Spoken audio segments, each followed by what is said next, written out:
Very good evening to all of you, ladies and gentlemen. It's a proud privilege for me to welcome you to the 10th webinar of the series on this capsule on sleep medicine. And I'd like to thank the Indian Chess Society for giving me this opportunity to be moderating this last session. And it's been a wonderful journey all over. And I think there have been more than record number of 2,500 logins for each and every webinar. And it has been super successful. Thanks to the team of Dr. Rajadhar, Dr. Samaria, and Dr. Amita Nene. And also kudos to Cipla Respiratory for being the academic partner of this entire module.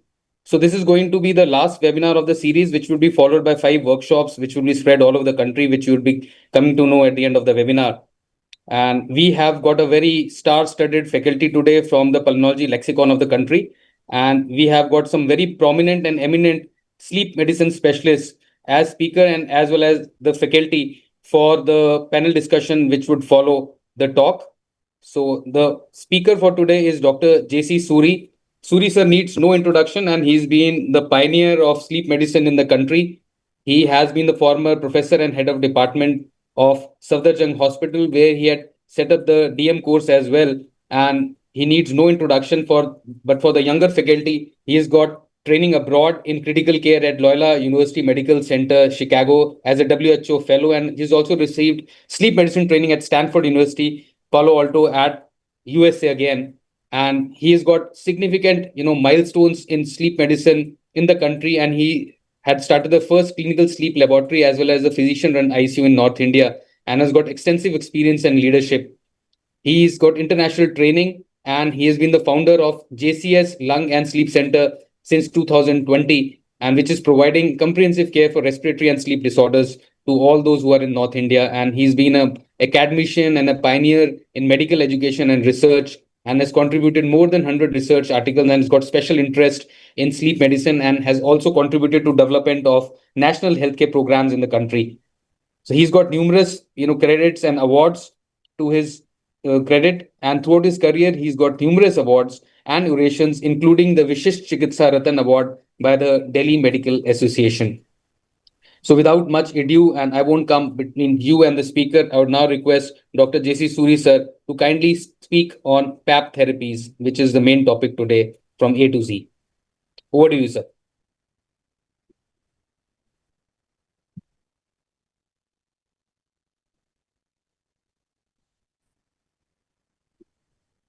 Can you see my slides?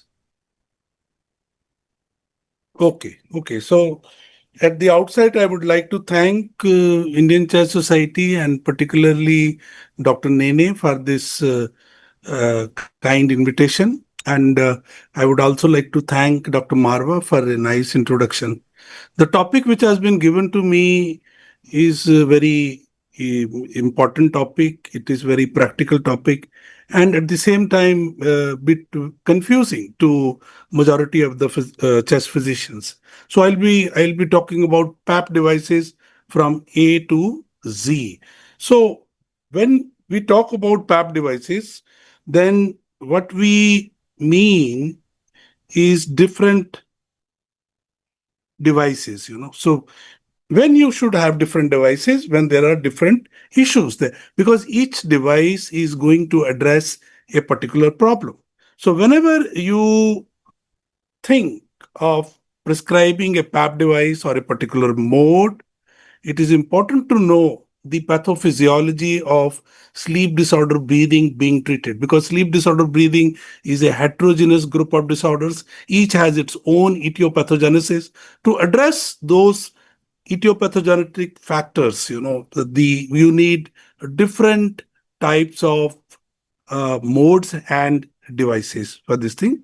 And broadly, we can divide sleep disorder breathing into two categories. One is one which is related with abnormal rhythm, as you can see. So in this, you have two categories: obstructive sleep apnea, where you have upper airway obstruction, and the patient with unstable breathing, also known as central sleep apnea, which you particularly see in patients with congestive heart failure, drugs like opioids.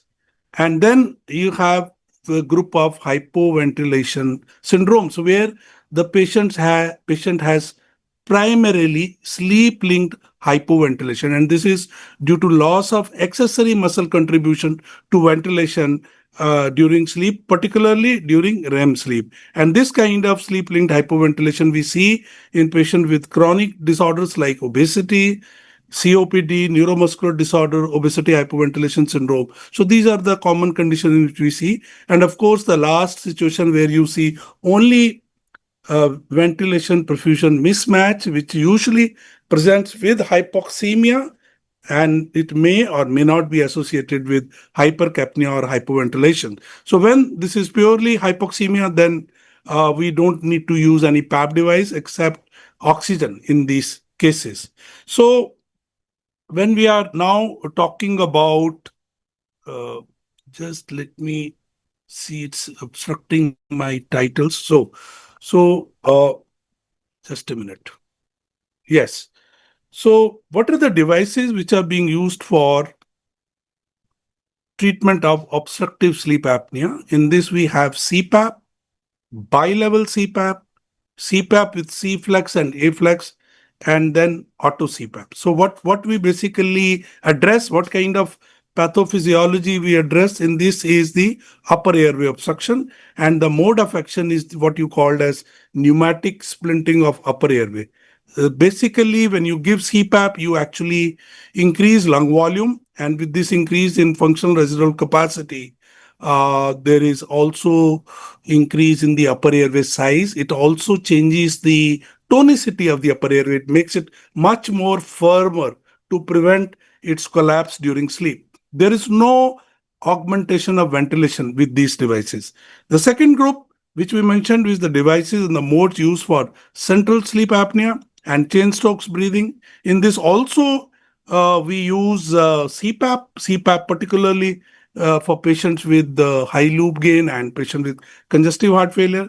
And then we also use bilevel device. This bilevel is different from the bilevel which you use for obstructive sleep apnea. This is called bilevel CPAP, and this is a bilevel ST, which the one which has a backup rate.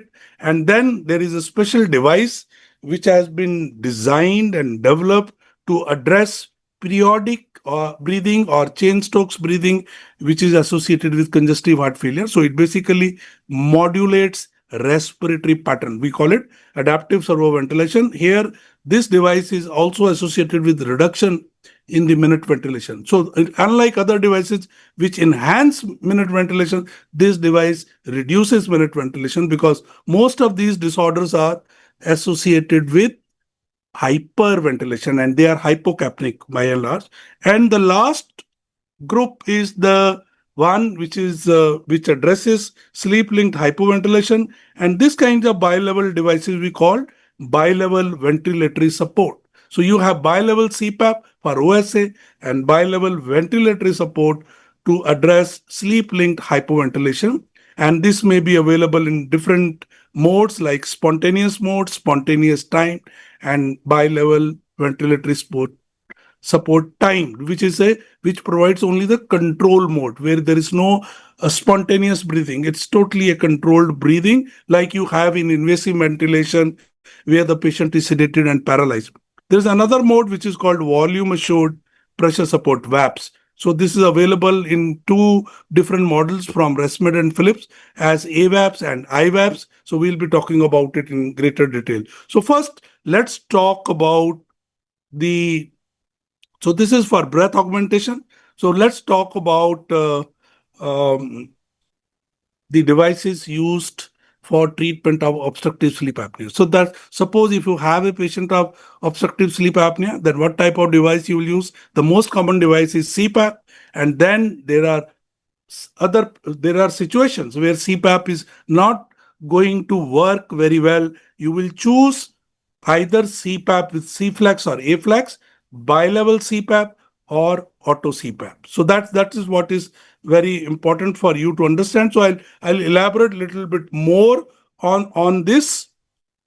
So CPAP is definitely the first treatment of choice for all freshly diagnosed cases of moderate to severe obstructive sleep apnea. And why we should use CPAP for for this situation because CPAP is the most efficacious treatment as it causes nearly complete resolution of abnormal obstructive breathing event, which we can confirm during a sleep study. And also it is the most extensively studied modality, and we have the largest body of scientific evidence in the form of systematic reviews or metabolic and meta-analysis for the efficacy of this treatment.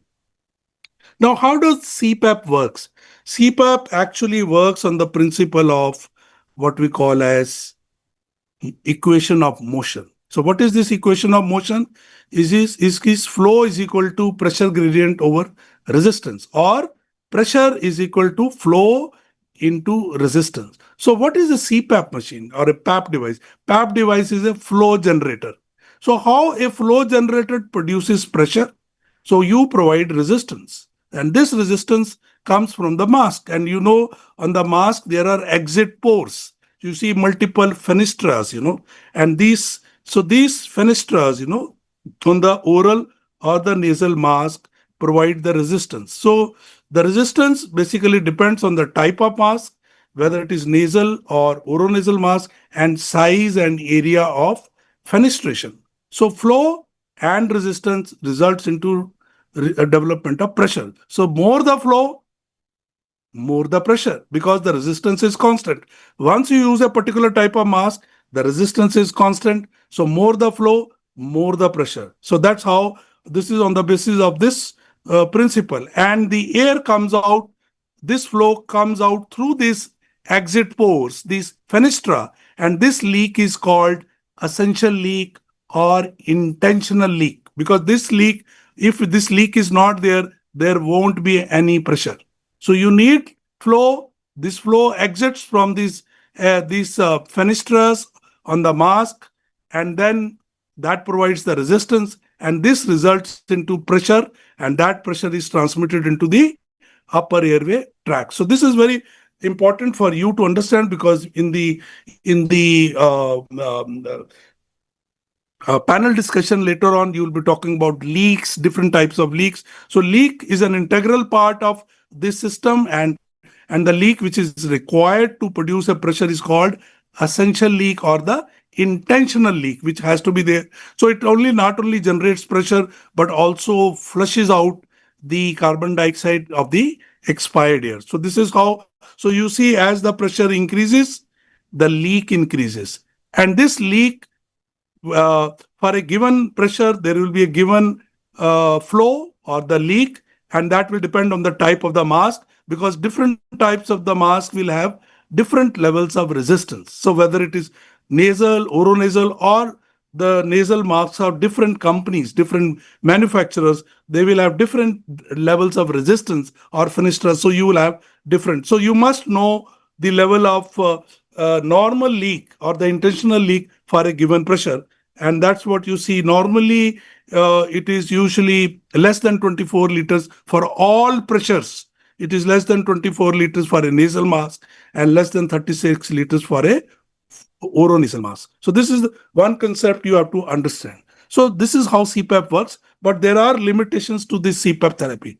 So CPAP is not tolerated by all patients. So CPAP treatment is associated with suboptimal adherence in large percentage of the patient, and the most common reason is intolerance of high pressure or difficulty in exhalation, because normally when we breathe, you breathe out to zero pressure, but here you breathe out to that CPAP pressure, so people feel a problem in exhalation.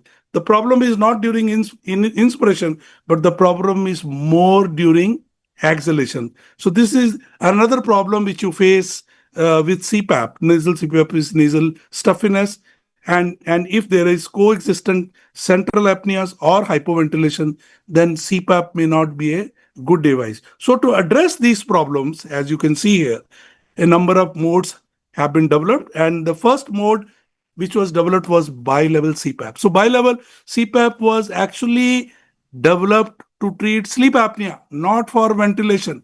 So this point should be very clear to you. So this device was first developed for patients who were intolerant to high pressure or face difficulty in exhalation. We know that to stabilize upper airway, you need more pressure during inspiration and less pressure during expiration. So that led to two pressures, one pressure for inspiration and one pressure for expiration. So you use two CPAPs to stabilize upper airways, to stabilize upper airway, and that led to development of what is called bi-level CPAP. So here this device is not used for ventilatory support. It is not going to enhance the ventilation, but it is basically two pressures used to stabilize upper airway during inspiration and expiration, and they are different pressure. And this device was particularly used for patient who had difficulty in exhaling against high pressure, and this was seen in patients who require a CPAP pressure of more than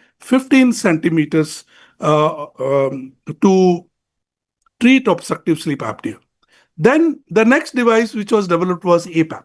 Now you may be surprised that most of the people now are using these APAP devices for the treatment of sleep apnea, but it was not developed for the treatment of sleep apnea. It was actually for titration, because when you take a patient in the lab, you do in lab titration and calculate or determine the pressure, fixed pressure for fixed CPAP. But when you do home sleep apnea testing, in home sleep apnea testing you cannot do the in lab titration. So if you do a sleep test out of the lab, then the titration also has to be done out of the lab. And to do that titration, to find out or determine a pressure for fixed CPAP, this APAP was designed. It has different names: auto titration, automated, auto adjust, automatic CPAP. So there are different names for this thing. And this device was originally developed for auto titration of patient after home sleep study. The idea was to determine pressure for fixed CPAP. So that is what is there. It actually utilize a proprietary algorithm to detect and respond to changes in the upper airway flow or resistance in real time. So this delivers a continuous pressure which varies over time. Over time means during the night, there will be different pressure delivered, CPAP pressure, to keep the upper airway open, whether it is supine or it is in the lateral position, whether it is in the non-REM sleep or it is in the REM sleep. So that's how. And this these the algorithms actually address to either snoring or to abnormal events like apneas and hypopneas, or in inspiratory flow limitation. So these are the different. So different manufacturers have different proprietary algorithms which respond to one of these inspiratory abnormal respiratory events, and then deliver a pressure to keep the upper airway open in these cases. So this is how you can see the pressure varies across the night depending upon the level of upper airway obstruction, and also whether the patient is supine or lateral or in REM or non-REM sleep for this thing. So how you use this auto CPAP device? Once you have done the home sleep apnea testing and you find the patient has moderate to severe disease, yes, then you give them a PAP device for home use for 7 to 14 days. And then after this 7 to 14 days, the patient is given this device between 4 to 20 centimeters, and then the data is downloaded from the machine at the end of the trial.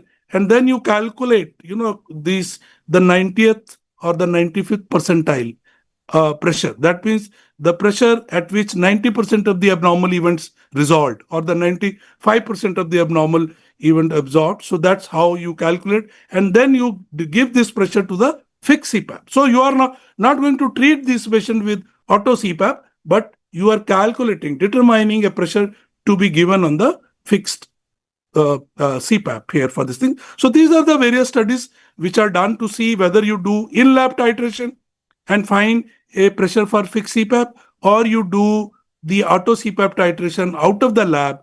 And what they found, that there was no significant difference in the residual disease in terms of compliance. So both method appeared to be quite similar. So that's how the auto CPAP was used for finding or for determining the fixed CPAP pressure. But then later on, the auto CPAP also being used for treatment of sleep apnea.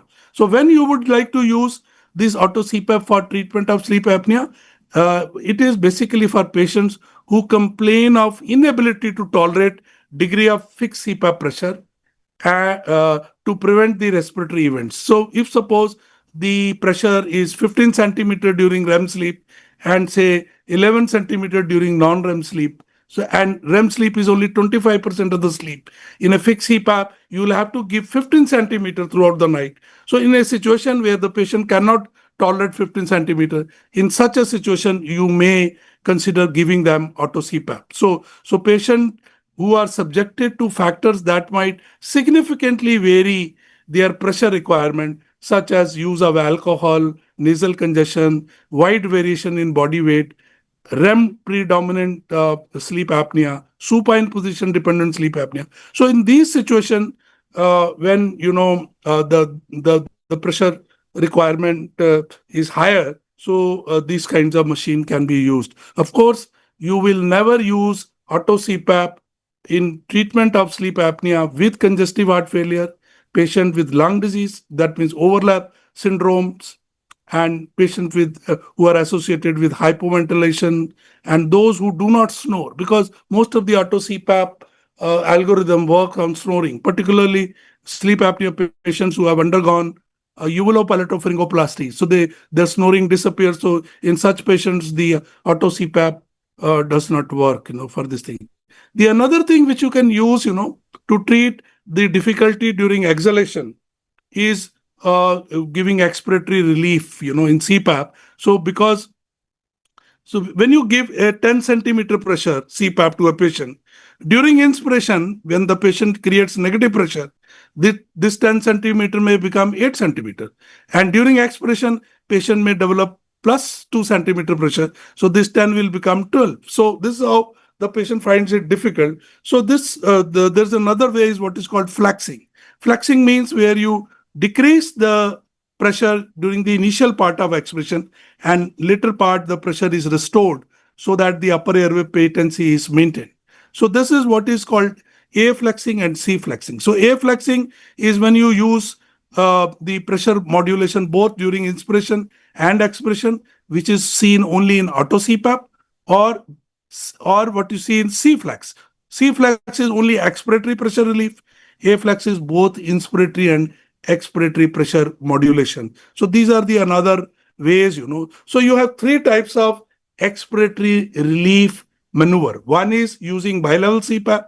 Second, you can use auto CPAP. And third, you can use C flex or A flex. So this is how, I hope now you understand what are the three different types of modes and devices which are used for the treatment of obstructive sleep apnea. Next, we go to the devices which are used for the treatment of central sleep apnea. Now, central sleep apnea is a rhythm disorder where there is a failure of rhythm generation at the central respiratory center at the brainstem level. So there is a failure. So these patients may do what happens. They have intermittent hyperventilation. So when they have intermittent hyperventilation in sleep, they develop hypocapnia, and this hypocapnia goes below the apneic threshold and they stop breathing.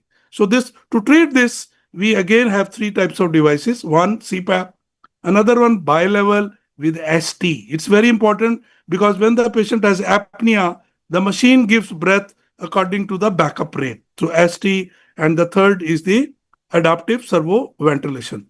Now, why should CPAP be used in a patient of central sleep apnea when it is associated with failure of rhythmogenesis, the failure of the signaling from the respiratory center? So what happens that in most of the central sleep apnea patient, what happens that there is no respiratory drive. The upper airway muscles become hypotonic. The pharyngeal dilator muscles become hypotonic and they collapse. So in vulnerable patients with central sleep apnea, there is also upper airway obstruction.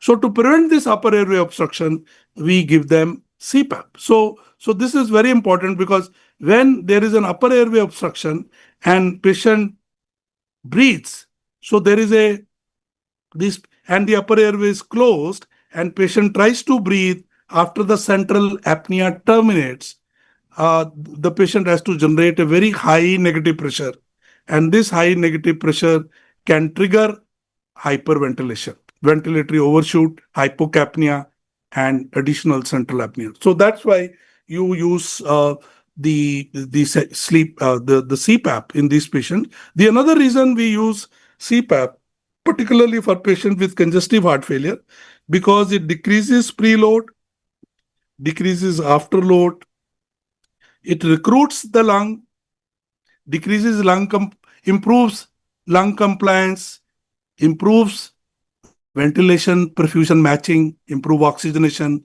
So decrease ventilatory drive, decrease minute ventilation. So with the result, there is decreased hyperventilation. So all these things, so it stabilizes breathing. So CPAP has been found to be useful in treating central sleep apnea or periodic breathing in patients with congestive heart failure. But not all patients of congestive heart failure will respond to CPAP. It's only mild to moderate congestive heart failure with an ejection fraction of probably 30 to 40%.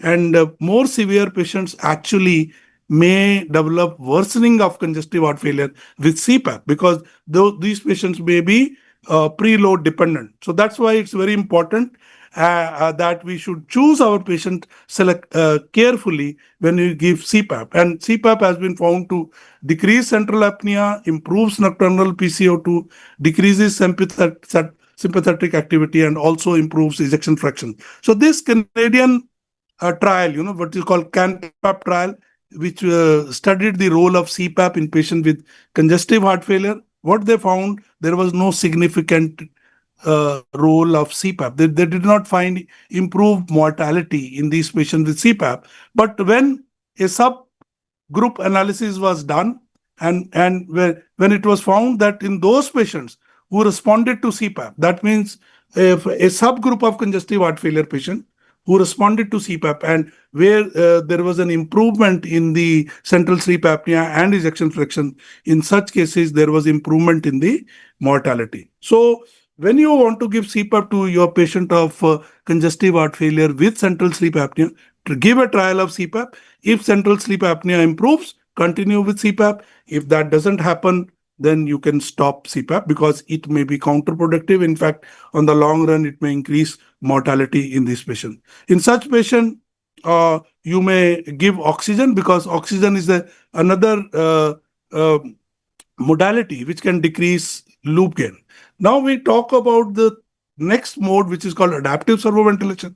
Now this is a modified type of bi-level device, and this is specially designed to treat periodic breathing, Cheyne-Stokes breathing, particularly in patients with congestive heart failure. Now it is also used for other types of central sleep apnea, like narcotic-induced central sleep apnea, complex sleep apnea, and idiopathic central sleep apnea is also being used. But primarily it was developed for this thing. So it's a type of bi-level device, but the difference is that it changes the pressure support on breath by breath basis. Because in periodic breathing, there is a crescendo, decrescendo breathing. We can see here. So in periodic breathing, there is a crescendo, decrescendo type of breathing. So with the result, the pressure support, as you can see here, changes according to the periodicity. So if the patient is making more effort, the machine will give less effort, less pressure support. If patient is making less effort here, machine gives more effort. And with this, the machine stabilizes the breathing. Another very important thing in the algorithm of software of this device, adaptive servoventilation, is that it decreases minute ventilation by 10%. And with that, it causes relative hypoventilation and increases carbon dioxide level, so that it doesn't go below the apneic threshold. So this is how you give a adaptive servoventilation. You give an EPAP to treat obstructive sleep apnea. Then you have auto inspiratory support, which varies from breath to breath and stabilizes breathing. And then if there is a central apnea, you give auto backup rate. So this combination here you have is what is called adaptive servo ventilation for this thing. So these are the devices which have been developed for central sleep apnea. So for central sleep apnea, you use CPAP, particularly those patients with congestive heart failure, mild to moderate, who respond to CPAP. Then to treat central sleep apnea, you can use backup rate, and then finally adaptive servo ventilation. Now, it is very important that this device should not be used in patients of congestive heart failure with an ejection fraction less than 40%, because in one of the SERV-HF trial, it has been found that this device has been associated with increased mortality. So must check the ejection fraction. The ejection fraction has to be more than 40% before you give adaptive servo ventilation. The last type of sleep disorder breathing is the hypoventilation. And for hypoventilation, the type of bilevel device which you use are different from bilevel CPAP and also different from bilevel ST. These are called bilevel ventilatory support. So how they are different from the bilevel CPAP and this? Because they are used for abnormal lungs, because you are going to give it support for patients of COPD, obesity, hypoventilation, and neuromuscular disorder. In these situations, there is abnormal lung mechanics, so you need higher pressures. So these devices have pressure going up to 30 or 35 centimeters, and they are available in spontaneous ST and T mode. And there is another special mode, what is called volume assured mode. So I will just quickly go because I know I have only a few minutes left for this. So this is the basic setting for a bilevel device, where you have inspiratory pressure, which is called IPAP. You have expiratory pressure. You have the EPAP, and the difference between these two is called the pressure support. And this pressure support provides enhancement to the tidal volume and supports breathing. But what happens in patients with the lung diseases, in patients with chest wall diseases like obesity, hypoventilation, kyphoscoliosis? So in such patients, the lung mechanics are deranged and their respiratory rates are high, their minute ventilations are high, their pressure support requirements are high. So these patients have problem of what is called ventilator patient synchrony problem. So because the respiratory rate is high, so the patient respiratory drive is high. To match the patient respiratory drive with the ventilator becomes very difficult, and that leads to patient ventilator asynchrony and poor efficacy. So to address these, the advanced settings are added to these bilevel. So bilevel ventilatory supports have advanced settings. So what are these advanced settings? These are trigger sensitivity, the rise time, the inspiratory time, the cycle sensitivity. So all these, can be manipulated for different types of lung diseases like OHS, overlap syndrome, COPD, and neuromuscular disorders. And the tidal volume here is a function of two factors. One, the difference between the IPAP and EPAP, which is the pressure support, and the other factor is the inspiratory time. Suppose you cannot increase the pressure support and you want to enhance tidal volume, then you can increase the inspiratory time. So in such cases, the patient's breath has to be a controlled breath. So that's how you have to manipulate inspiratory time. You also have to manipulate rise time. So rise time is from EPAP to IPAP, the time taken. So this also has to vary because it has to be less in COPD patient, more in OHS and neuromuscular disorder patient. So these are the different these things. I will not go into too much of detail about these things. IE ratio is very important. The inspiratory expiratory ratio, normal inspiratory expiratory ratio is 1:2. In patient with restrictive disorder like neuromuscular disorders and OHS, keep the IE ratio 1:1 because you need more time for inspiration. You want to recruit the lung, so lungs take longer time to expand. But in COPD patient, because there is an expiratory airflow obstruction, you need more time for expiration. The IE ratio has to be kept as 1:3. So the breath has to be designed in this patient according to the type of the pathology which you are going to treat. And then, so this is how you calculate the inspiratory time, expiratory time, and IE ratio. There are charts for it.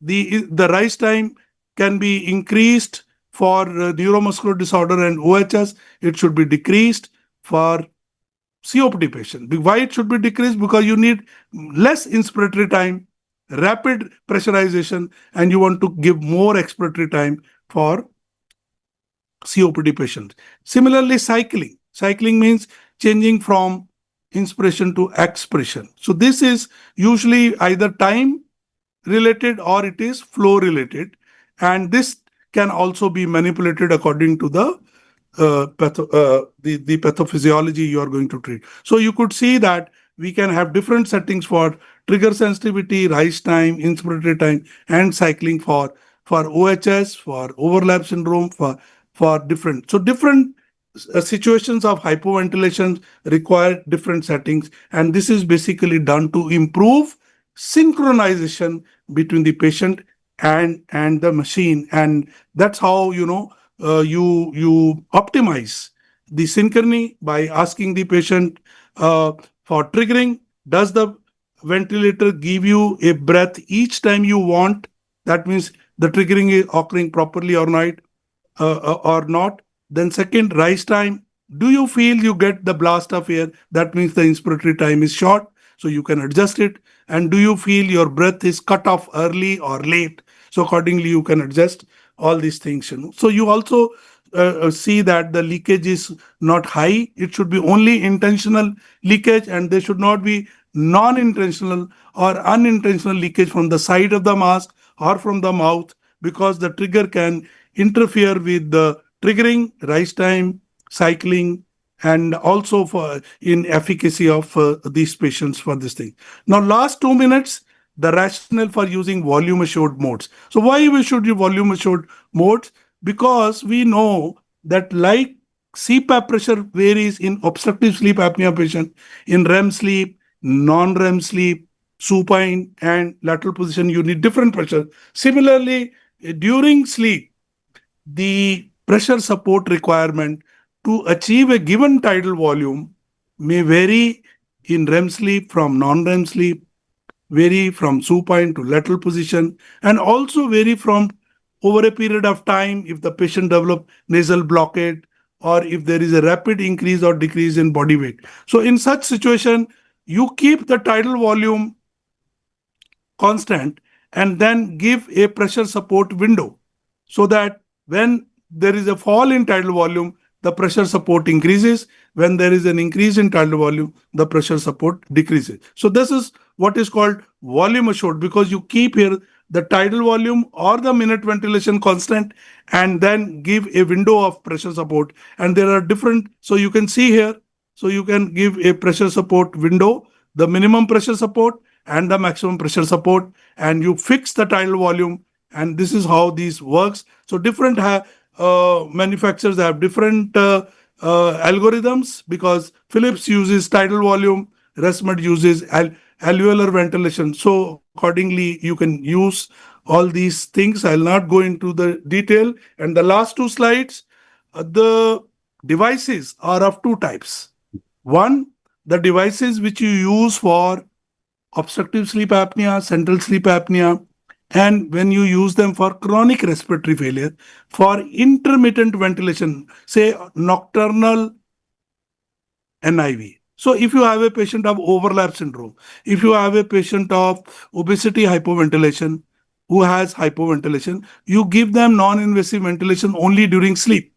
So when you give partial ventilatory support, or when you give ventilatory support for few hours in 24 hours, you use what is called respiratory assist devices. So these devices are called respiratory assist devices. So what is the difference here? You don't use alarms here.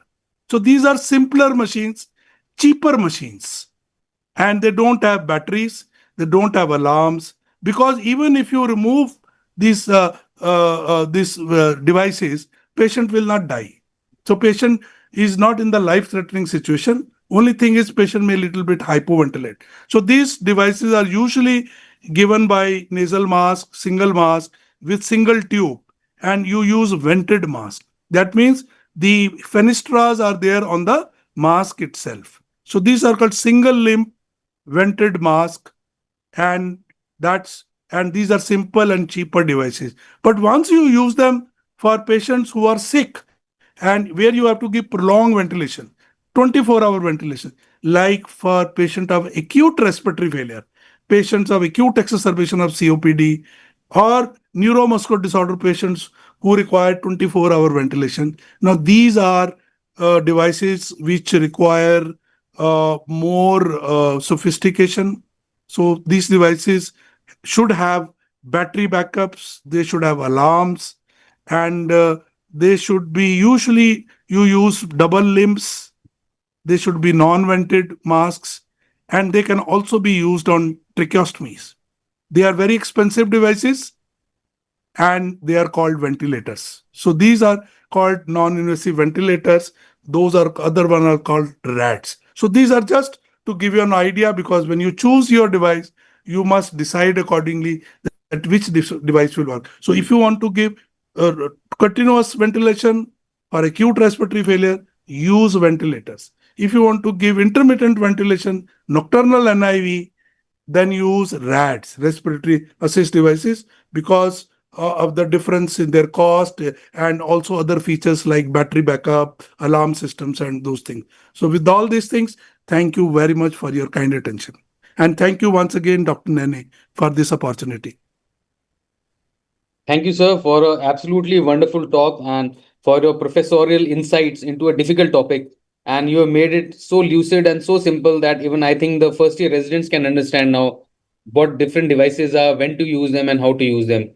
We are profusely thankful to you, and more so because you have flight to catch tonight. And when you are packing your bags, that time you were preparing and presenting your slides. So really Okay, thank you. grateful, It's sir. my pleasure. Sir, sir. Thank you. So as sir has to take a flight tonight, so he would be logging off. And now we would be transitioning to the second part of the webinar this evening, which is the panel discussion. And we've got a wonderful faculty for the panel discussion. We've got a mix of senior professors as well as young dynamic pulmonologists from all over the country. And I would like to introduce Dr. Parvaiz Kaul, sir, who is a professor of pulmonary medicine from Sher Kashmir Institute from Srinagar, from the northern part of the country where I was on duty 6 months ago.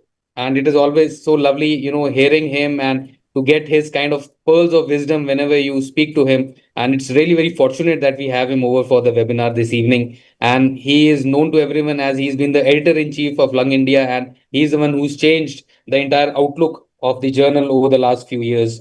And he's got a number of publications to his credit. He's also the editor of Annals of International Pulmonology, and look at it, 1,29,000 citations. So not only he is very well published, he's well cited as well with the H index of more than 89. It's absolutely lovely to have you. Welcome, sir.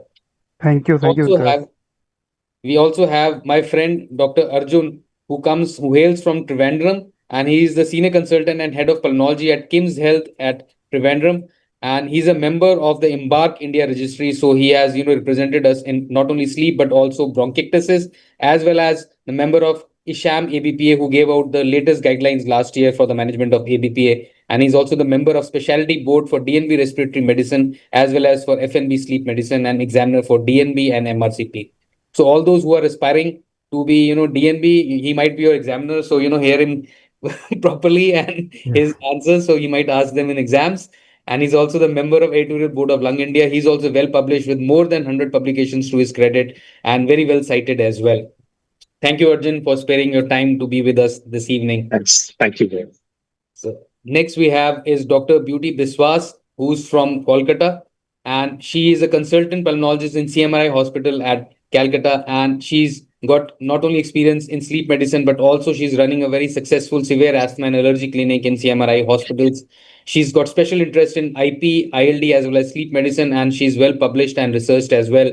And she's got multiple awards to her credit, and she was all India topper in the exam in 2016 conducted by National Board of Examinations, New Delhi. And she's been awarded at various national conferences like NAPCON, EPICON, and also she's been a faculty in numerous conferences. So welcome, Beauty, and I'm sure all the residents and all our listeners will benefit with your wonderful insights into the topic. Thank We you, sir. also have we also have dynamic young pulmonologists in the form of Dr. Abha Mahashur, who hails from Mumbai, and she is presently consultant pulmonologist at Leelavati Hospital and Research Center, and the secretary of the Mumbai Scientific, Mumbai Chess Group. And she's also very well published, and she's had numerous presentations to her credit at national and international conferences. And she's also, been felicitated twice with the COVID Yodha Award by the Honorable Governor of Maharashtra in 2021. Thanks for joining, Abha.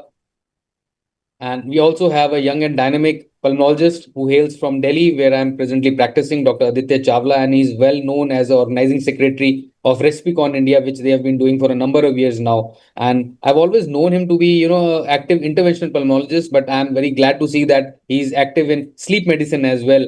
And he's done his FICM from the Fellow of Critical Care Medicine, and he's got numerous fellowships to his credit, and is a member of various national and international societies. And as I was mentioning, that he's got special interest in interventional pulmonology, cryorecanalization, and cryobiopsies, where we have common interest, EBUS, and placement, as well as removal of stents, medical thoracoscopy, and glue management, which they have professed in the country over the last few years.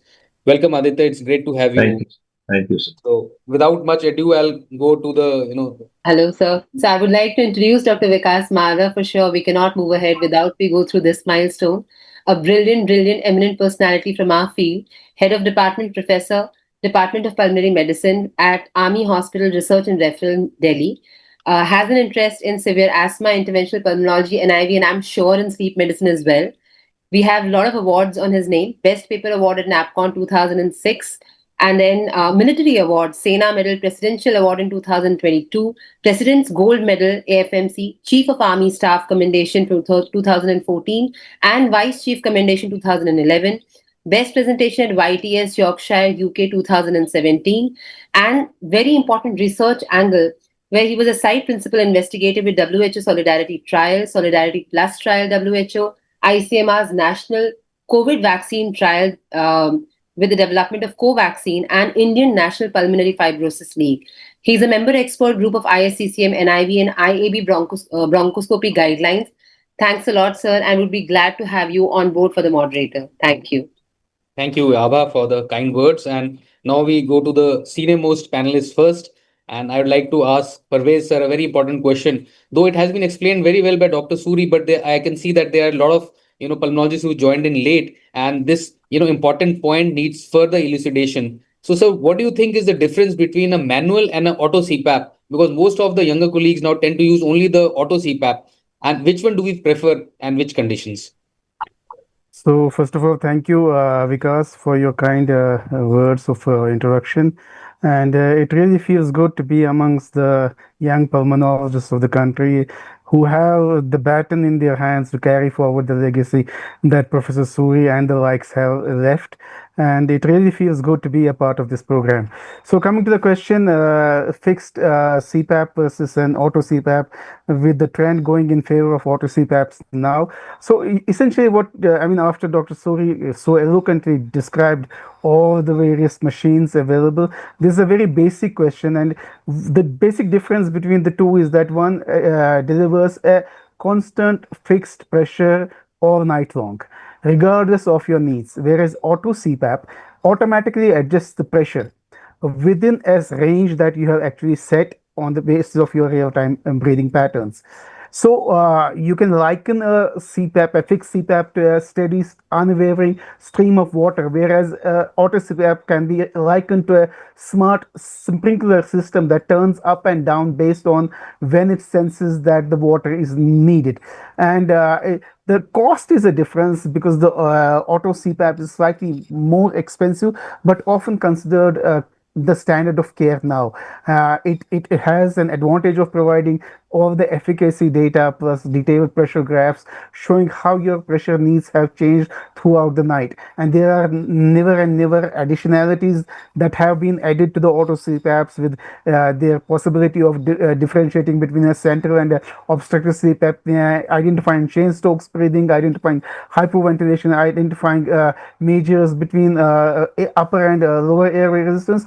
So what do we prefer? Generally, the young pulmonologists, I'm sure, and the trend is more in favor of auto CPAP because of its superior initial titration, enhanced comfort. Because as Dr. Suri said, that a part of a fixed pressure given throughout the inspiration and expiration may not be comfortable for many patients, and the adaptability to changes like weight gain, alcohol consumption, allergies, nasal congestion, sleep deprivation in different postures, supine, lateral postures. So essentially, that is not possible with a fixed CPAP. What is possible with a auto CPAP? However, fixed CPAP still has some and specific uses, like patients with certain comorbidities that Dr.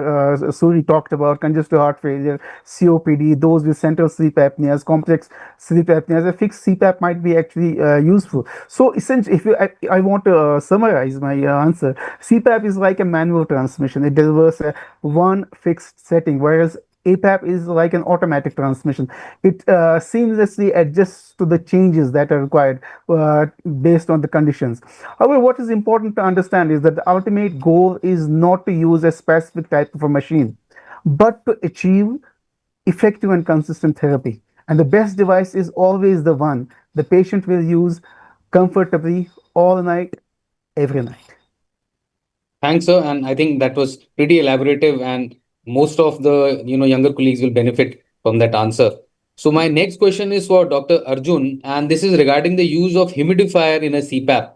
So should a humidifier be given to all the patients whenever you prescribe a CPAP, or how do we decide which patient is likely to benefit from humidifier? Thank you, Vikas. A very important question, the use of humidifier. Now, humidifier, what by humidification, what we basically mean is to add moisture to the air that is being supplied by the CPAP. So the question is, should all patients need a humidifier? The answer is no. So there are certain indications where you need to give a humidifier. So basically, how do you go about it is basically what we usually do is a symptom-based approach. So you usually start the patient on CPAP. If the patient experiences some side effects like dryness of mouth or soreness of mouth or nasal congestion, then that means that the patient needs more humidified air to be given. In the cases, we can always add a humidifier. Most of the CPAPs have an option of adding a humidifier, where some come with a humidifier added already on. Certain other instances, for instance, if the patient comes from an area where there's dryness of air, it's a very dry climate or a very cold climate, again, humidification may be needed. Or for elderly patients, because of age-related changes in the mucosa, they may also benefit with the humidifier. But the question is, should all patients need? The answer is no. For instance, from the place where I come, Trivandrum, the ambient humidity itself is too high. So most patients don't need a humidifier at all. So we take on a case-to-case approach, case-based approach, and then decide whether humidification is needed or not. Absolutely. It's a very lucid answer. And most people in our part of the country from Western India would need a humidifier because it's pretty dry, and especially Rajasthan, where there's a lot of dryness of mouth. So there are a lot of regional differences in the country. So my next question is for Dr. Biswas. So Dr. Biswas, there are various masks, which are required for PAP therapy, and Dr. Surya described about the nasal and the oronasal. Are there any other masks, and how do you choose a mask for a particular, device? So first, I'd like to thank Amita ma'am and Rajadhar sir for inviting me and giving me this opportunity. Now, coming back to your question, there are various masks available, like nasal mask, which covers the nose from the bridge to the upper lip and secured with headgear. And it's best suitable for patients who breathe through nose. And in claustrophobic patient also, it is useful. Then nasal pillows are there with two small prongs that fit directly into the nostril, and it also suits for claustrophobic or anxious patient, and with whom the positive airway pressure requirement is around low to moderate levels.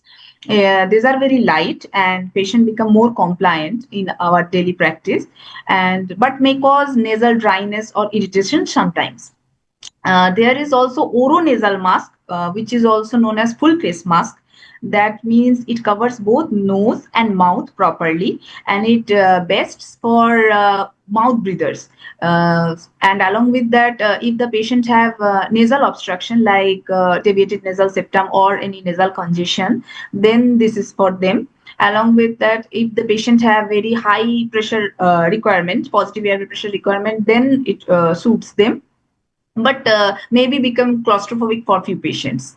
Then another mask, which is also known as hybrid mask, which combines the oral delivery with nasal pillow but does not cover the nasal bridge. And it best for patient with mouth breathing and nasal bridge irritation from traditional full face mask. It has advantages of good seal, less risk of pressure sore on the nasal bridge, but the limitation is it is not available everywhere and require special training. So I think that's wonderful because lesser the plastic on face, better the adherence and tolerance. So the smaller marks is for claustrophobic patients and they are better tolerated. And we also have a full face mask nowadays, which is used especially in people who are bearded, so they cover the entire periphery of the face, and more for the sick gentlemen or people who are bearded nowadays, as we see a lot of them.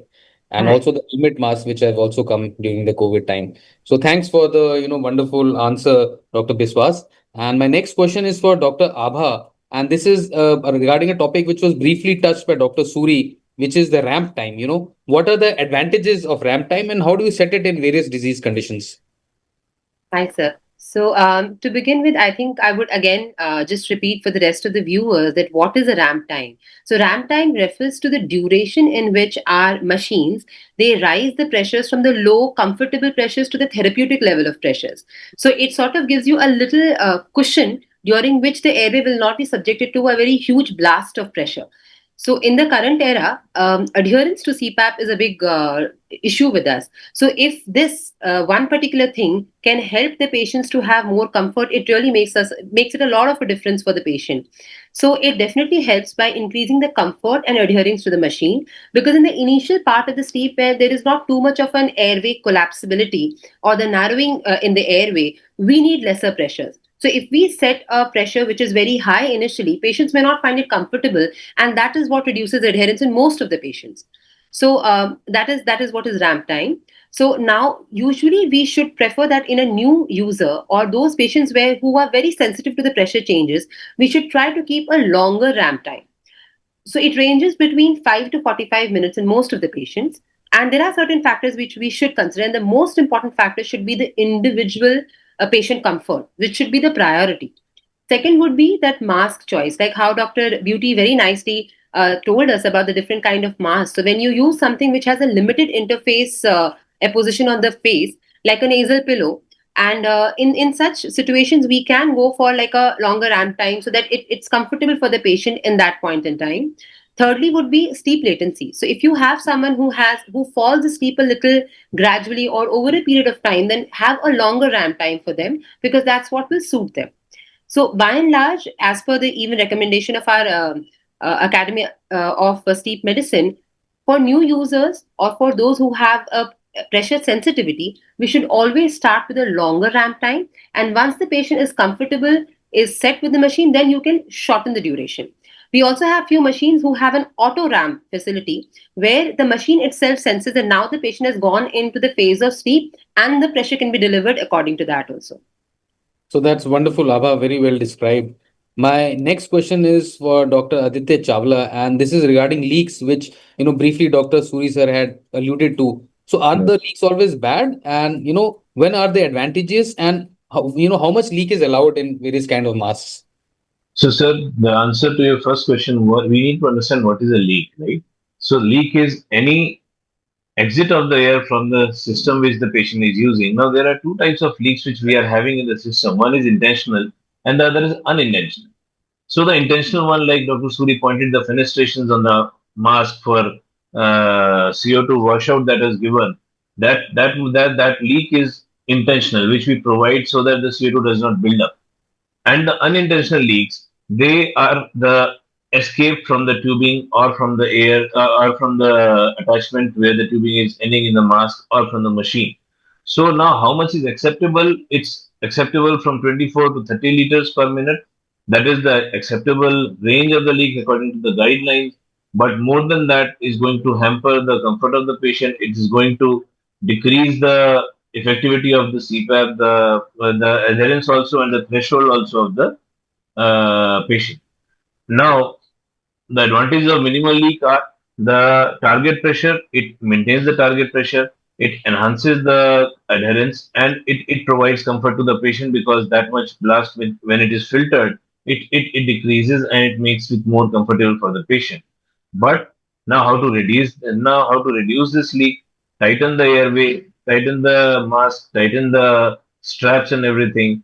The whole system, which more and more when it is used for more and more time, it gets worn out. So we need to change all the attachments of the mask, and the right fit, like Dr. Beauty said, the right fit of mask is very essential to minimize the leaks. So absolutely, I think that was very crisp. And it is a necessity and not an exception. So in Right. compared to invasive ventilation in NIV, it will always be there. You cannot completely eliminate air leak. So I mean, it's very heartening to see that around we've got 2,600 logins and we've almost 1 hour in the webinar and 2,600 people are still listening to all of you. So kudos to the team and the panelists. So my next question is for Koul sir, and this is regarding the inadvertent removal of CPAP mask at night. Many times the patient just rips off his mask at night. So what does this imply, and how can we set this right? So I think because this is a very common and a frustrating issue for the patients, and addressing it is a very core part of a role of every sleep specialist. And when the patient unconsciously removes his CPAP mask, it's always not always a sign of failure. It's a sign that something about the therapy is not yet optimized for the patient. And what does it what causes it? Sometimes there may be a pressure discomfort. Pressure may be too high for the patient, because of which he feels suffocated or struggles, or pressure may not be right, which means that the patient has average pressure is right, but there may be still some events that could be happening, apneas, hypopneas, raras, that actually cause the machine to rapidly increase the pressure, and those surges can lead to your microarousals and leading to a removal of the mask. Sometimes the mask issues can be there, like there could be a poor fit which can cause increased pain on the pressure points, and that is too loose. A mask can leak, blowing air into your eyes, and that can cause noise and dryness. There can be a wrong mask type. There may be discomfort because of the silicone on your skin, the headgear, or weight of the mask can be subconsciously irritating. Sometimes the patient gets aerophagia. That is when you swallow air because of the CPAP, which can lead to a feeling of bloating and then abdominal gas, discomfort. And this physical discomfort can actually lead you to remove the mask. Sometimes there is what we call as inadequate habituation, because your brain may not be still used to the fact that you're sleeping with a foreign object on your face. So during light sleep or micro arousal, the primitive part of your brain might interpret this as a foreign threat or an obstruction and tells you to remove it. So, and then in rare cases, this behavior can also be pronounced in individuals who have disorders like parasomnias or sleepwalking or REM sleep behavior disorder. So, how to approach it is that we have to arrive at it step by step. Troubleshooting start with a simple mask adjustments, pressure features like ramp, progressing to advanced interventions if needed. And the tone should be reassuring, practical, and emphasizing that this is solvable through collaboration with the sleep team. Absolutely. So there was very, practical insight. So, this removal maybe because of the pressure, the type of mask, how tight it is, even dryness at night, the patient, if he feels that he's dry and he wants some humidity. So all those are very practical points given by you, sir. And my next question is for Dr. Arjun, because, the some of the newer machines which are available. So everybody knows about a BiPAP, but, how does an auto BiPAP differ from a BiPAP, and what are the various modes? If you can throw some light on it, Dr. Arjun. Thanks, Vikas. We all are aware of the conventional BiPAP machine in which you fix an IPAP and fix an APAP. There are machines in which you can have actually varying in IPAP and EPAP, and which basically the machine uses some algorithm and automatically adjusts both IPAP and EPAP. This is what is called an auto bi-level device. So in a conventional BiPAP, we set the IPAP and the EPAP, and the difference between those two is the pressure support. But in an auto bi-level, we set three things. One is we set a minimum EPAP, a maximum IPAP, and a pressure support. So that depending on the patient's requirement, the pressure IPAP and EPAP can vary. Now, the various modes that are available in an auto bi-level device, you have the CPAP mode or the automatic mode. Then you have the S mode, the time mode, and in advanced devices, you have what is called the volume measured pressure support device. Now, which are the conditions where this becomes useful? Number one is in patients who have OSA with severe, very high pressure requirements. Number two, patients in whom nocturnal hyperventilation is an issue.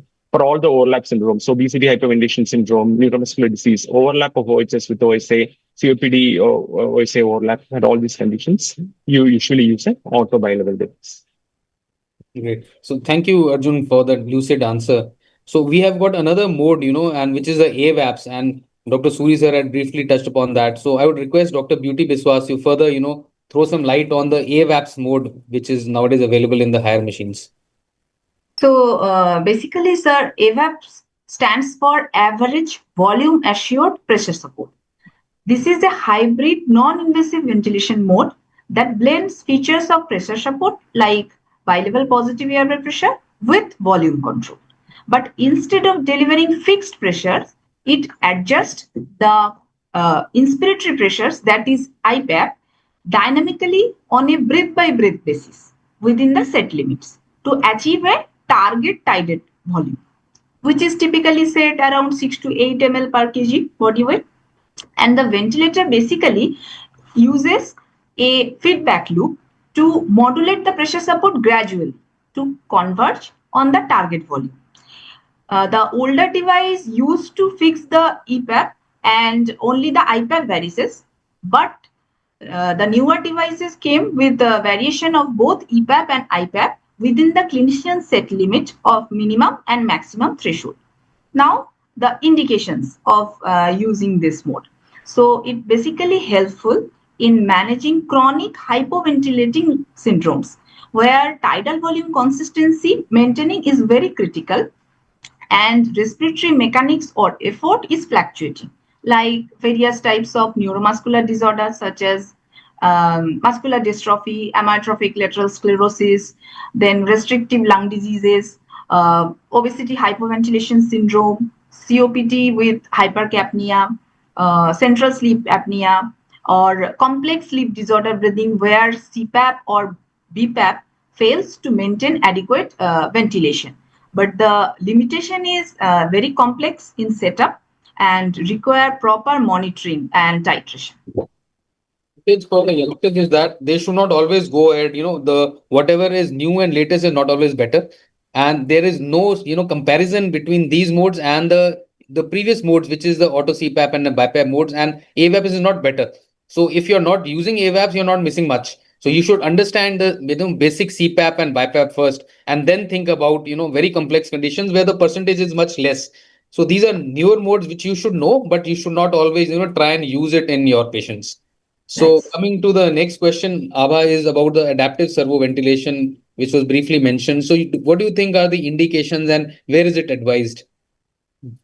So adaptive servo ventilation typically came up for the chin stroke breathing, sir. So basically central sleep apnea, where our patient is either breathing very slow or has a very long pauses between the breaths. So adaptive servo ventilation has a, is there an echo which is, That's it. Yeah, there seems to be some echo. is it better now? Hitesh, can anything be done? Let me check my answer. Is anybody logged in from two devices? Yeah. So probably, I think. That generally happens. Michelle, can you just check? Can we just? But it is for everybody, and there is some issue. Michelle, are you there? I think it's better now. It's better now? But- Okay, yeah, it's fine. It is better, but I think it's still there. Okay. So adaptive servo ventilation, it basically gives us an opportunity where we have an altering pressure support. One second. So basically, with every respiration, we have a target minute ventilation, and then the breath is delivered according to that with a backup rate and with an EPAP. Now, in the newer versions, we also have an option where an EPAP can also be upgraded up depending upon the snoring events, hypopnea, apnea events, so and flow limitation. So basically, it gives you much larger. It combines a flow limitation issue along with the ventilatory issue and an upper airways splint effect of the machine. It is indicated in central sleep apnea. So the pure indications are primary central sleep apnea, narcotic-induced central sleep apnea, treatment-related central sleep apneas, or complex sleep apneas. So these are the areas where we should be using adaptive servo ventilation. Now the only issue is, though it came for a heart failure related central events where the ejection fraction has been more than 45%, we had a serve HF trial where unfortunately the device is supposed to give us a lesser minute ventilation, as Dr. Suri very nicely explained how and everything. But in a selected subgroup of patients, it was found that there were few events of hyperventilation, which led to respiratory alkalosis, electrolyte imbalance, and that's what led to arrhythmia and sudden death in these patients. So, as of now, the indications should be very carefully chosen for the patient where you're using it for a heart failure patient with a preserved ejection fraction, which is more than 45%, or in a treatment related central sleep apnea or a narcotic induced sleep apnea, central sleep apnea. Absolutely, Abha. I think the word of caution regarding the severe heart failure patients where the mortality was higher, where you should not use, and you can go back to the CPAP in those patients where you cannot use adaptive servoventilation.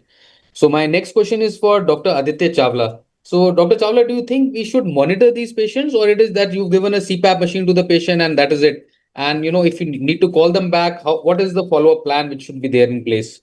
So, sir, we do need to monitor the patients. It is very essential because monitoring is going to ensure the efficacy of the machine.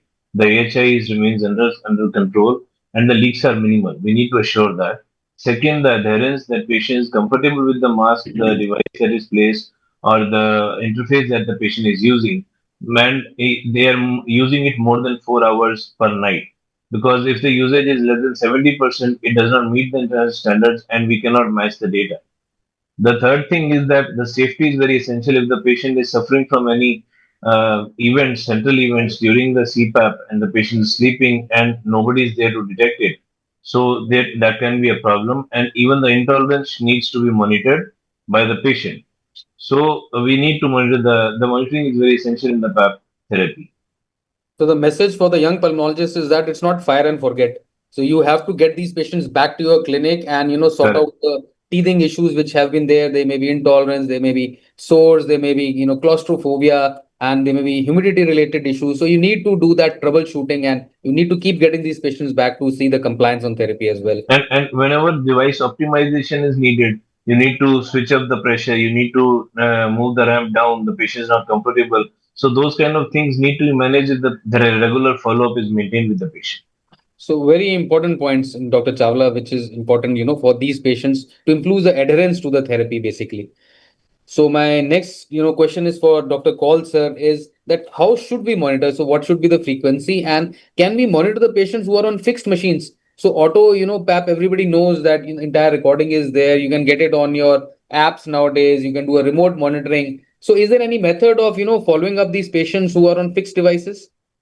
Yes, I mean, because it's very important to know that there are pillars of PAP monitoring, as Aditya spoke about the objective data, and there is a subjective feedback from the patients and a clinical assessment that are also important. As he said, that you need to have at least 4 hours of usage every night, 70% of the nights in a 30-day period, because that is not only important from point of view of the patient's perspective, from the doctor's perspective, because he knows that whatever he's delivering is probably right, but also for people who are actually on insurance, because insurance requires proof of adherence, specifically in the Western countries.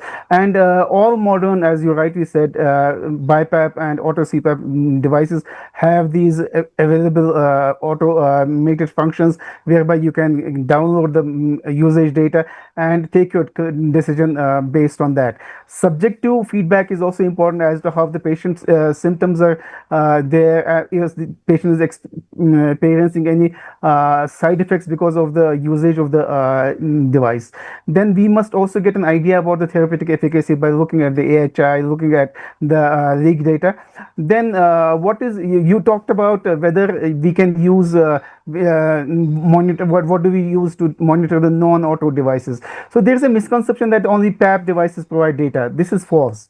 Modern fixed pressure CPAP and BiPAP devices are all smart and provide full efficacy data. The only difference is that pressure doesn't auto adjust. What we do is that patient brings their machine to the clinic, we remove the SD data card and download the detailed data into the proprietary software, which is like ResMeds, we have Rescan, or you have Philips and Koul, and then that will give you a detailed nightly report, which is your usage, your AHI, your leaks, your pressure graphs, pressure BiPAP graphs on BiPAPs, then event breakthrough. So yes, it is possible. It's a myth that it cannot be done on fixed machines. The key is to have a structured follow-up protocol that actually reviews the objective data in combination with the patient's subjective experience to ensure therapy is both effective as well as tolerated.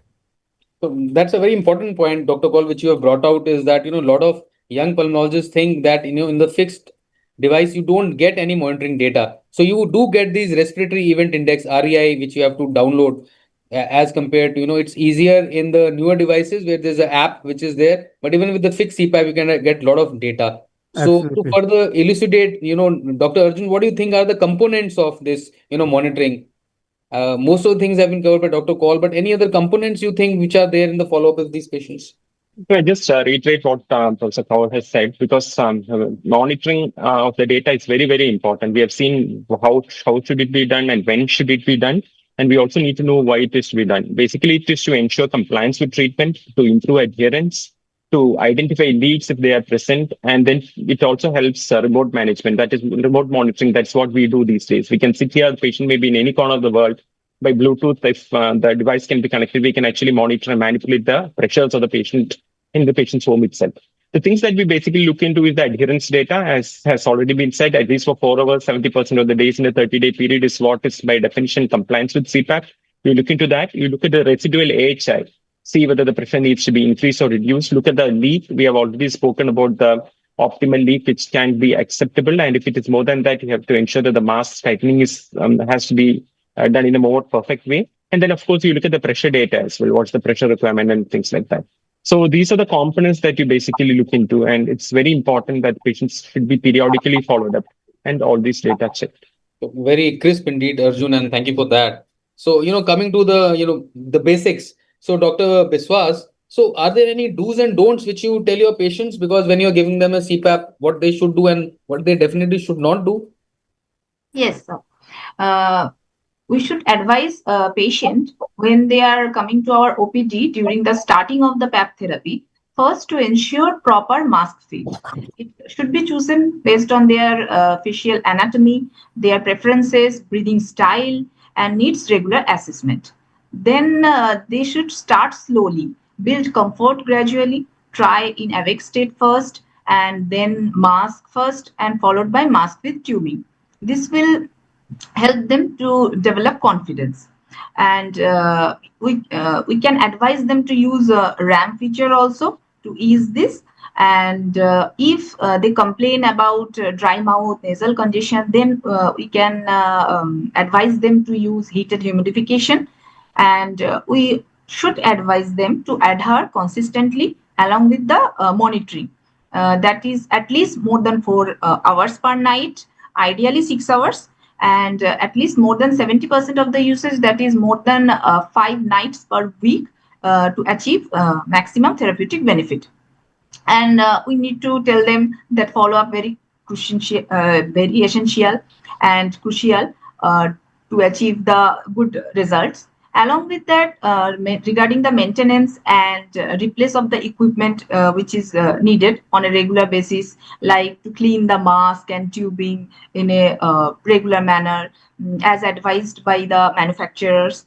And along with that, we also should educate and support them regarding their disease, that is sleep apnea, the device, and regarding the troubleshooting features. And for that, we need to advise them initially to start follow-up at 2 weeks, then 6 weeks, followed by gradually increasing the time over 3 months, 6 months, and annually. Some behavioral strategies also we should advise to adapt, like healthy lifestyle, sleep hygiene maintaining, weight loss, and counseling regarding the anxiety and claustrophobia, etc. And regarding the don'ts, we should tell them to avoid tolerating ill-fitting masks, because this can lead to leaks and discomfort. And don't ignore the hygiene, because it can lead to infection. And irregularity can lead to decreased efficacy. And of course, don't delay in addressing the side effects. We should tell them, and also we should support them mentally to adjust their fear and come out of claustrophobia, etc. Absolutely. Very succinct indeed, Dr. Biswas. And to add to it, regarding alcohol as well and the other drugs which they are on, the sedatives, hypnotics which they are using, that's likely to worsen and they should cut down on their alcohol. And even if they're having, it should be at least 4 hours before they go to sleep. So all these things, the do's and don'ts are very important for these patients in addition to just, prescribing a machine. So adherence is always an issue with a chronic therapy, be it diabetes, hypertension, and there are a lot of dropouts. And especially when you're putting a obtrusive mask on a patient and who's not very symptomatic, adherence is going to remain a problem. So how do you address this issue, Dr. Abha? Hi, sir. So, I think adherence related issues, I would say that a conversation at the outset changes a lot. This particular consultation, even if we are in our busiest of the OPDs, should be a long consultation because we need to tell them about what is correct. We also have to be ready for an anticipation towards someone else telling them how not to use CPAP. So, the moment this patient is going to step out, he's going to have probably a surgeon is going to offer them a surgery. He's probably going to have an uncle and aunt telling them how CPAP is not so important. So the first conversation is extremely important, where we again reinforce that what is obstructive sleep apnea, what are the possible complications of the disease, why it is so important for you and me to use the PAP therapy.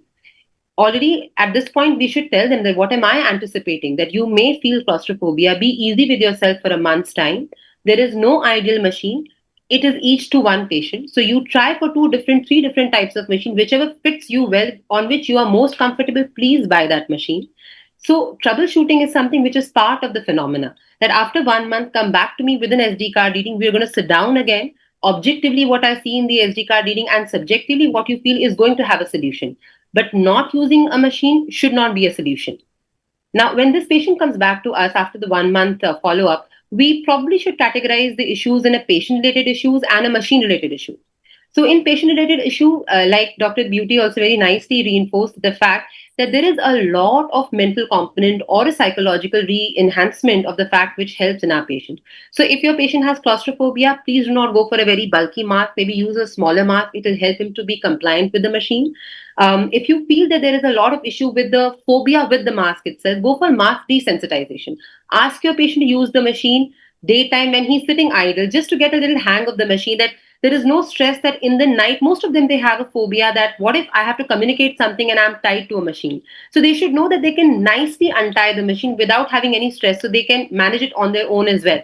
That I have seen by and large improves their nighttime usage of the machine.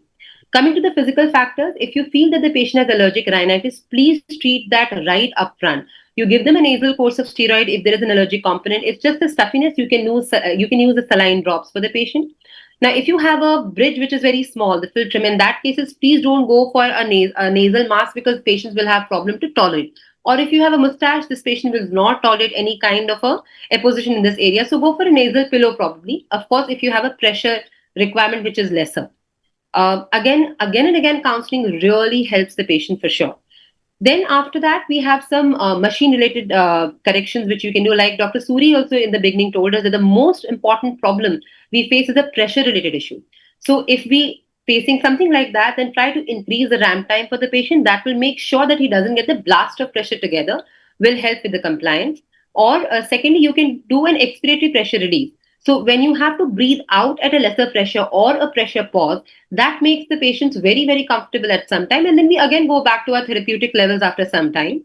Thirdly, if nothing is working, you reduce the pressure for the patient. So I think the most important part is that you yourself telling that it's not going to be very easy. Stick to me for some time with this. Educated people understand why, and then they are mentally ready. Okay, this is what the doctor has told me, and keep telling them there is a solution to every problem. Most of the time, it works very well. Absolutely, absolutely. Thanks for the wonderful insights, Abha. And my next question is for Dr. Chawla, because you see many times these patients, once you tell them that they've got OSA because they are overweight, they tend to lose a lot of weight and they lose 8, 10 kgs of weight. So what do you do with these patients? Do you repeat the sleep study or how do you go about managing these patients? So first of all, sir, the follow-up is essential as we are all talking. The comfort of the patient is very essential. So when we do a sleep study, we call the patient 1 to 2 weeks. We check the adherence, we check the compliance of the patient with the tubing, with the mask, and mask is fitting.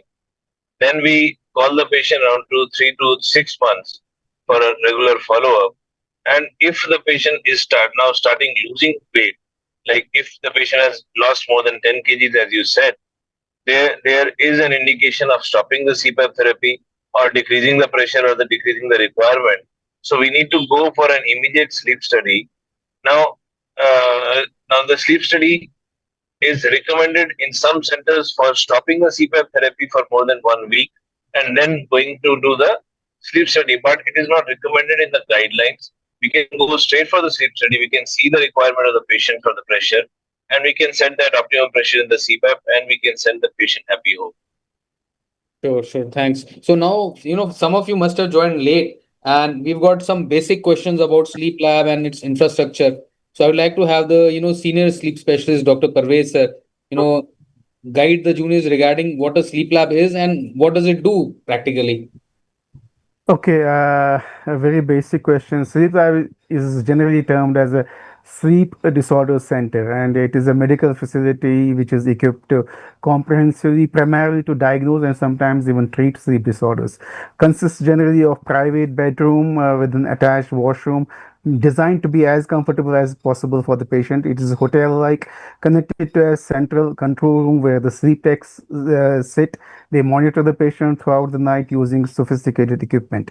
And generally, 3 beds are connected to a central station, and that is the most useful hookup that is used in the West.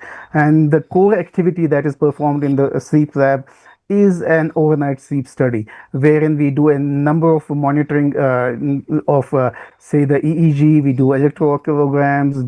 The muscle activity is monitored. The heart rhythm is monitored. We have breathing efforts because of your belts around your chest and abdomen. They give you an idea about the effort of breathing. Then there are air sensors. You have oximeters to check the level of your oxygenation. Then a microphone that can actually look at your snoring.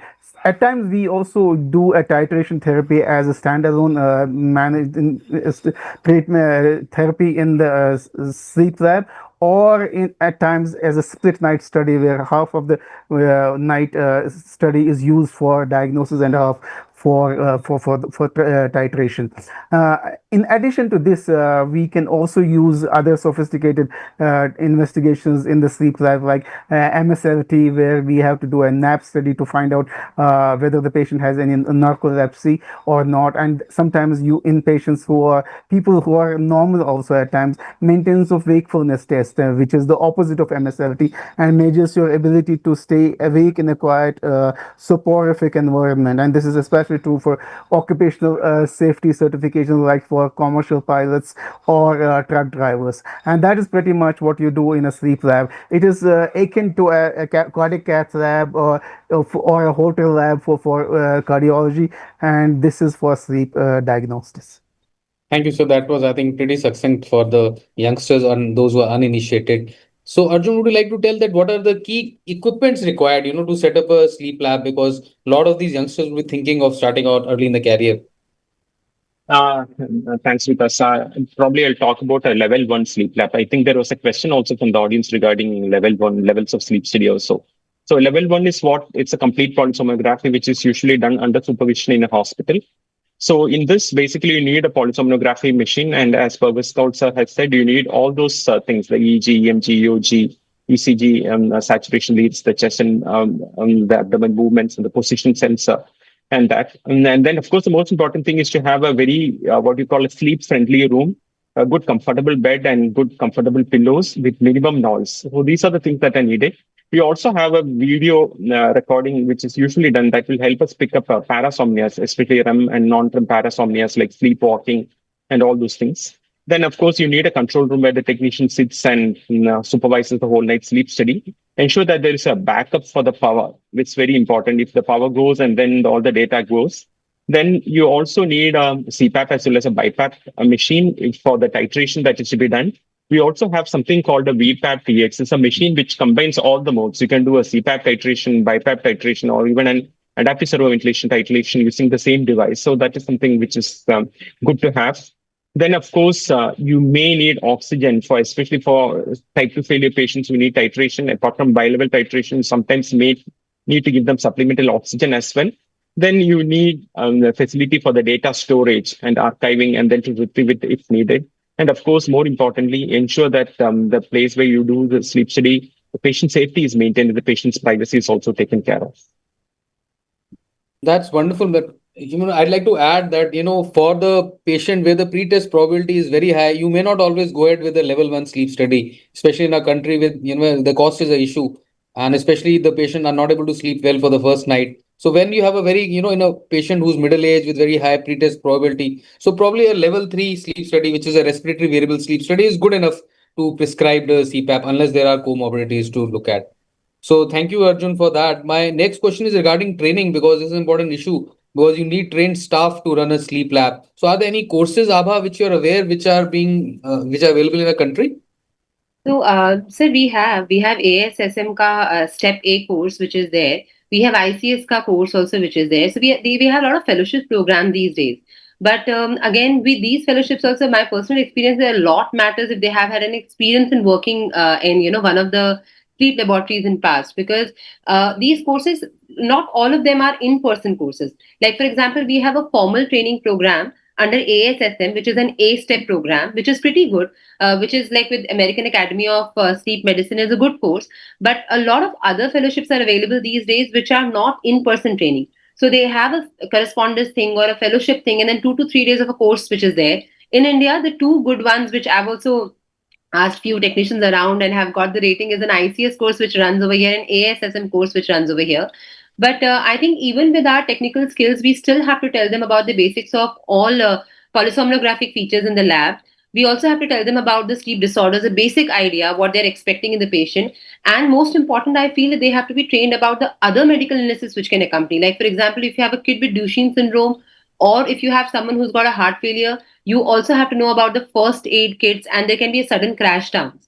So, and then communication skills, of course, data processing. So, despite all these fellowship programs which they have, but in the end, the experience in working in sleep lab, it outweighs all these fellowship programs currently in the technical area. So now all of know whom to contact whenever you want to learn, and probably Abha Sleep Lab is there to train you further and sort out all these queries. So you know the person to go to. So my next question is for Dr. Chawla, and this is regarding the cost of setting a sleep lab, because it may be a costly affair for these patients to set up a sleep lab. And what are the challenges, because you have got a good sleep lab in Delhi? So how did you set it up? So, sir, the basic level of costing of level 3 sleep lab is around 8 to 10 lakhs. And when you set your standards high and you want to set up a level 1 sleep lab, it's the capital is going to cost you around 20 to 40 lakhs, depending upon what all comforts you are going to give the patient. So, like, jitna good डालोगे उतना मीठा होगा. So the comfort level increases with the cost. And now the challenges which are being faced for this maintenance is you need to maintain the standards according to the international sleep guidelines, and you need to have the trained staff. That is going to also add up to your cost. And regularly trained staff should be available. If they are not available, you may suffer losses. So that's what I was trying to tell you, those don't get disheartened if you don't have that much of money. So start going for level 3, the apnea links. Level 3, in case the pretest probability is high, and then you can take it from there, as you grow in the career. So, it's quite interesting that it's 10 past 10 and we still have 2,600 logins, and there are some 160 questions. So I think you guys have been wonderful, and there's such a lovely response from the audience, and still so most of them are hooked onto it. So I'll take some questions which have not been discussed before. So this is regarding, the first question is regarding the concept of leak, which is not clear to Sakat Bhomik. And, can somebody elaborate and how to calculate the leak and how does it different according to pathophysiology? So Arjun, would you like to take that on?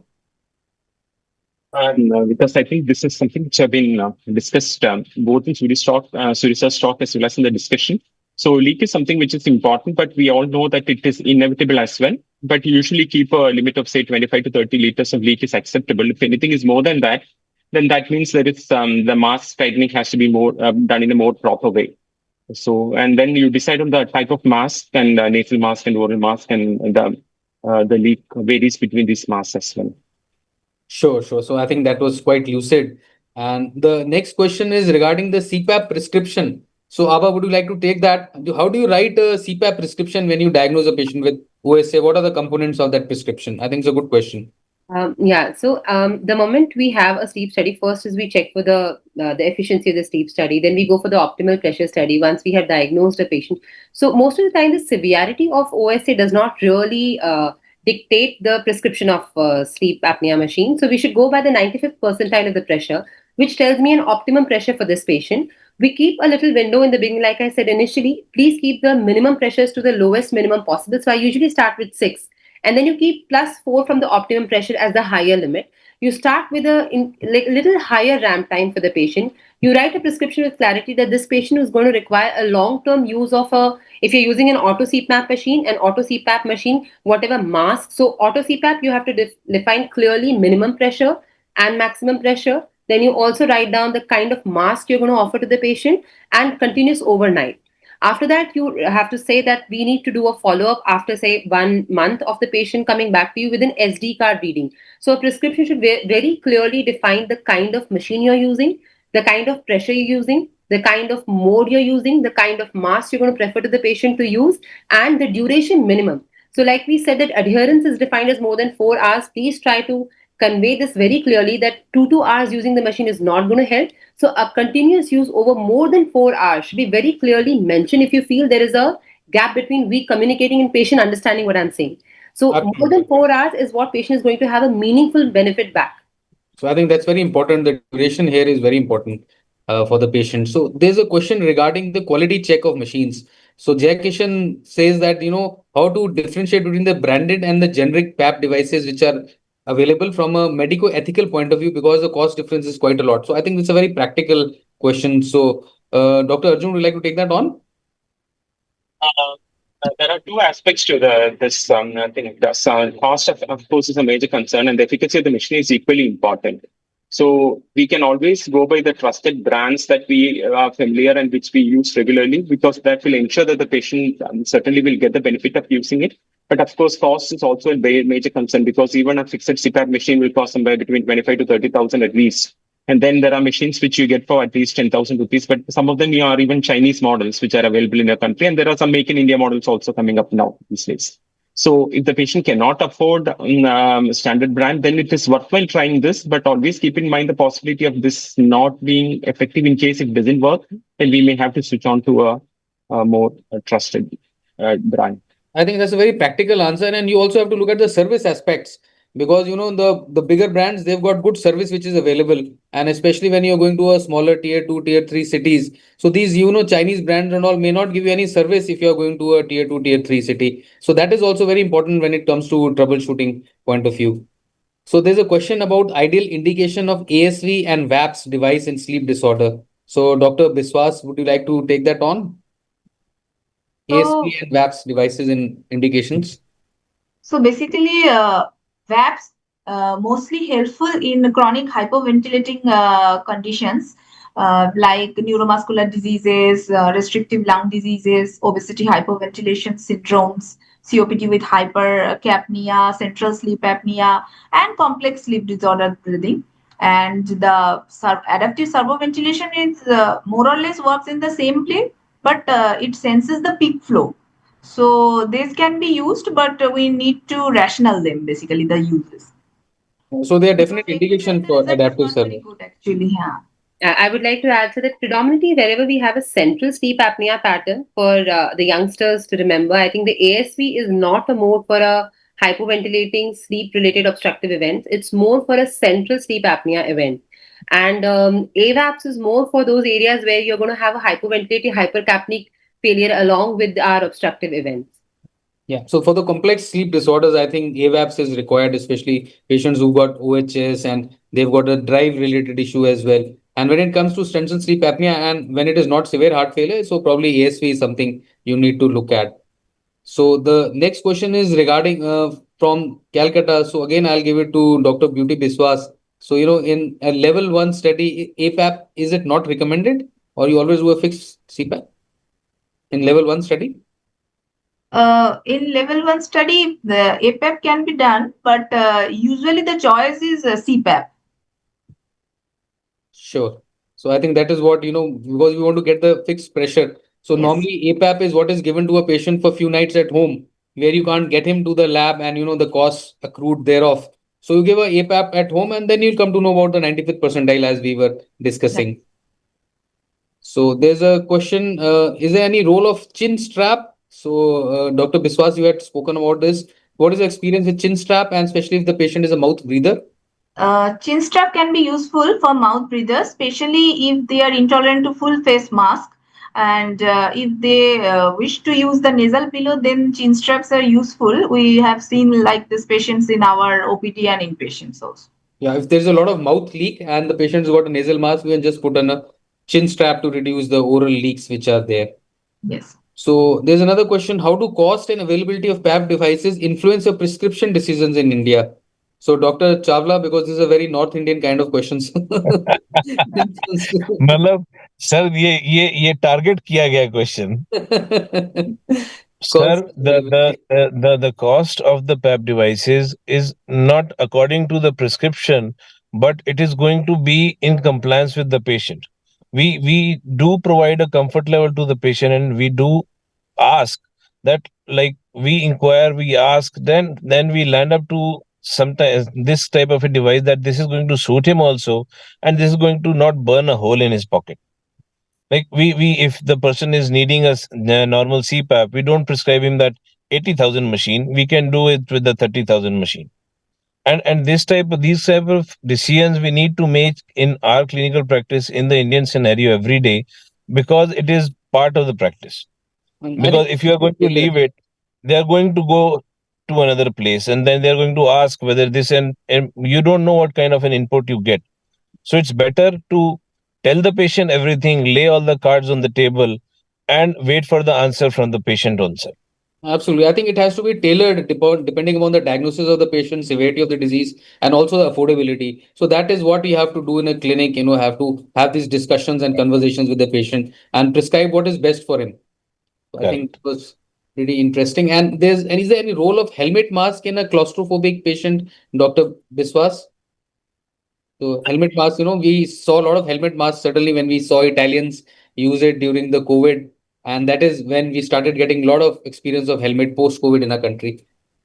But the helmet masks are not available sir everywhere. But the claustrophobic patients, some feel very nice to it, because this not closing their mouth, they are able to communicate, and this is not even closing their nasal orifice also.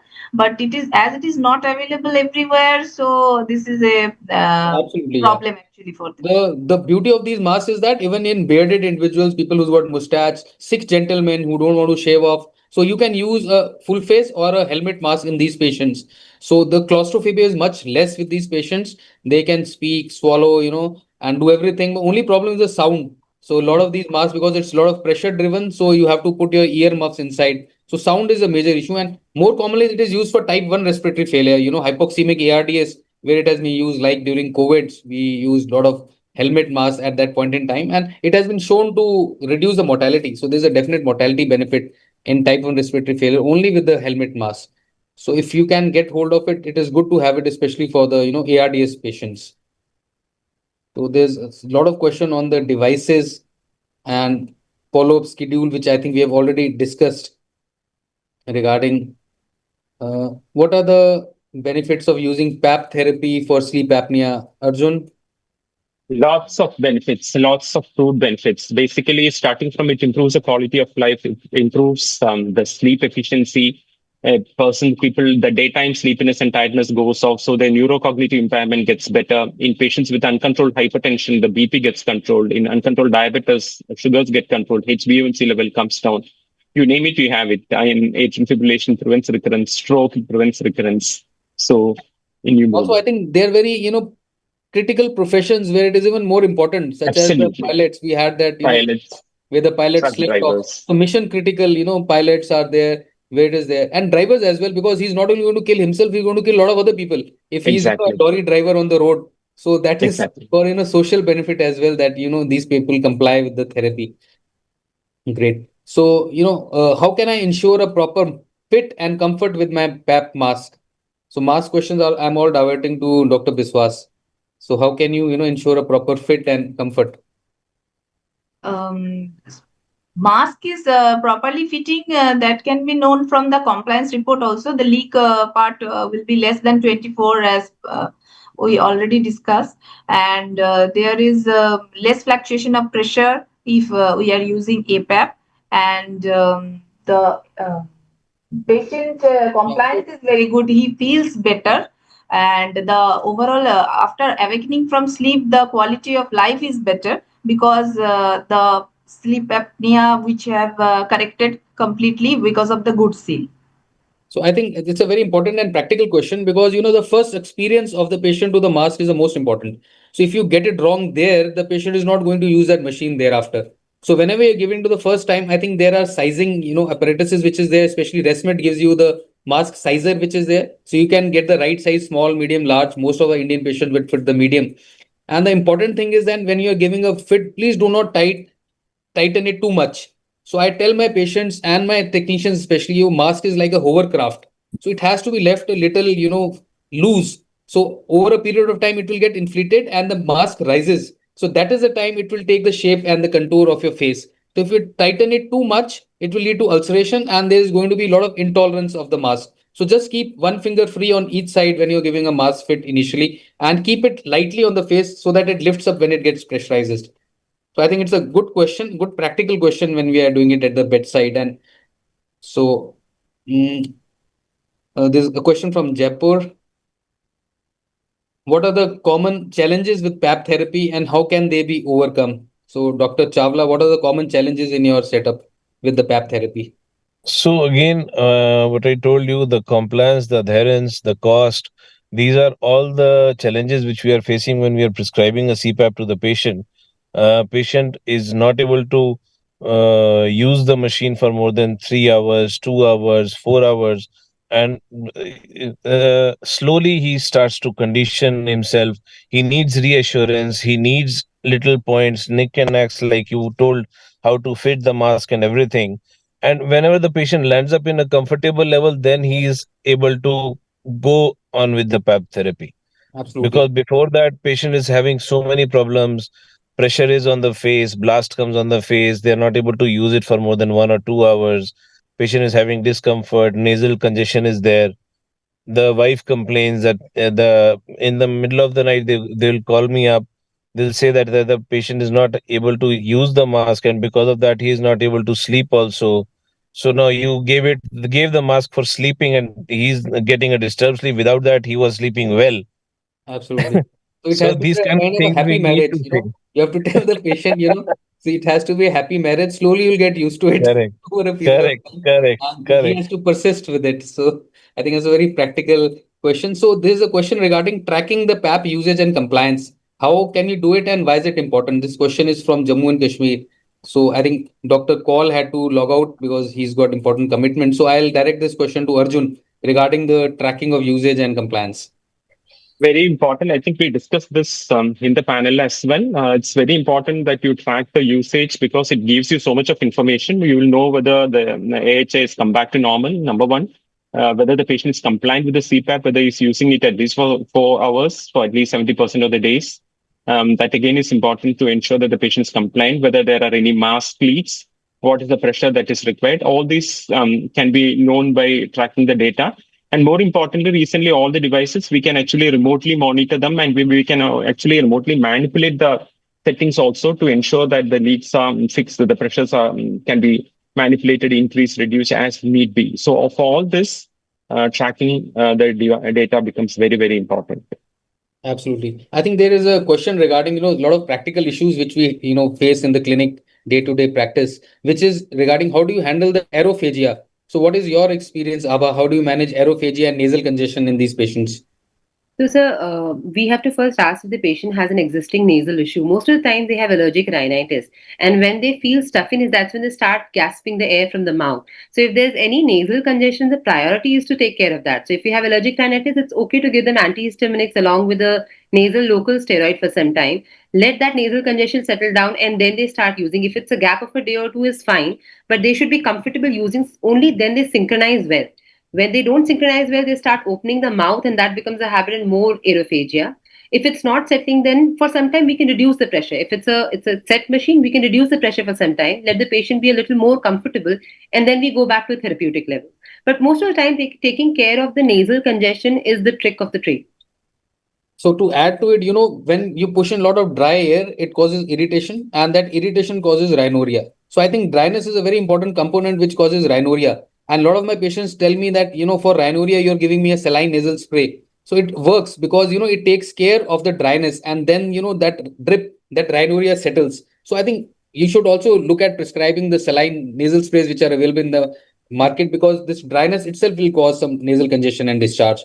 That is something to look at. And many times we do prescribe prokinetics to these patients, because these patients have a lot of bloating, because all the air which goes in, it actually doesn't go into the lungs. So they gulp a lot of air subconsciously as well, which causes gastric distension and which can cause bloating in the stomach. So some kind of, prokinetics, if these patients require long-term use, and especially with heavy pressures also, can be very effective in our experience.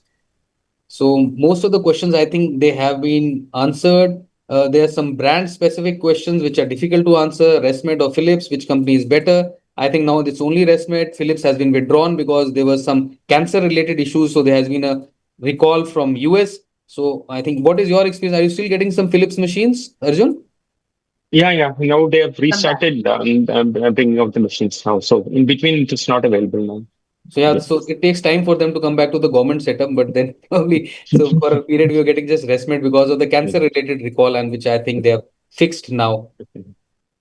And from Gujarat, there is a question: how do you integrate follow up with comorbidities such as hypertension, diabetes, or COPD in OSA? I think it's a very good question because you have to look at the patient holistically. So what do you do about the comorbidities in these OSA patients? So this is for Abha. How do you look at?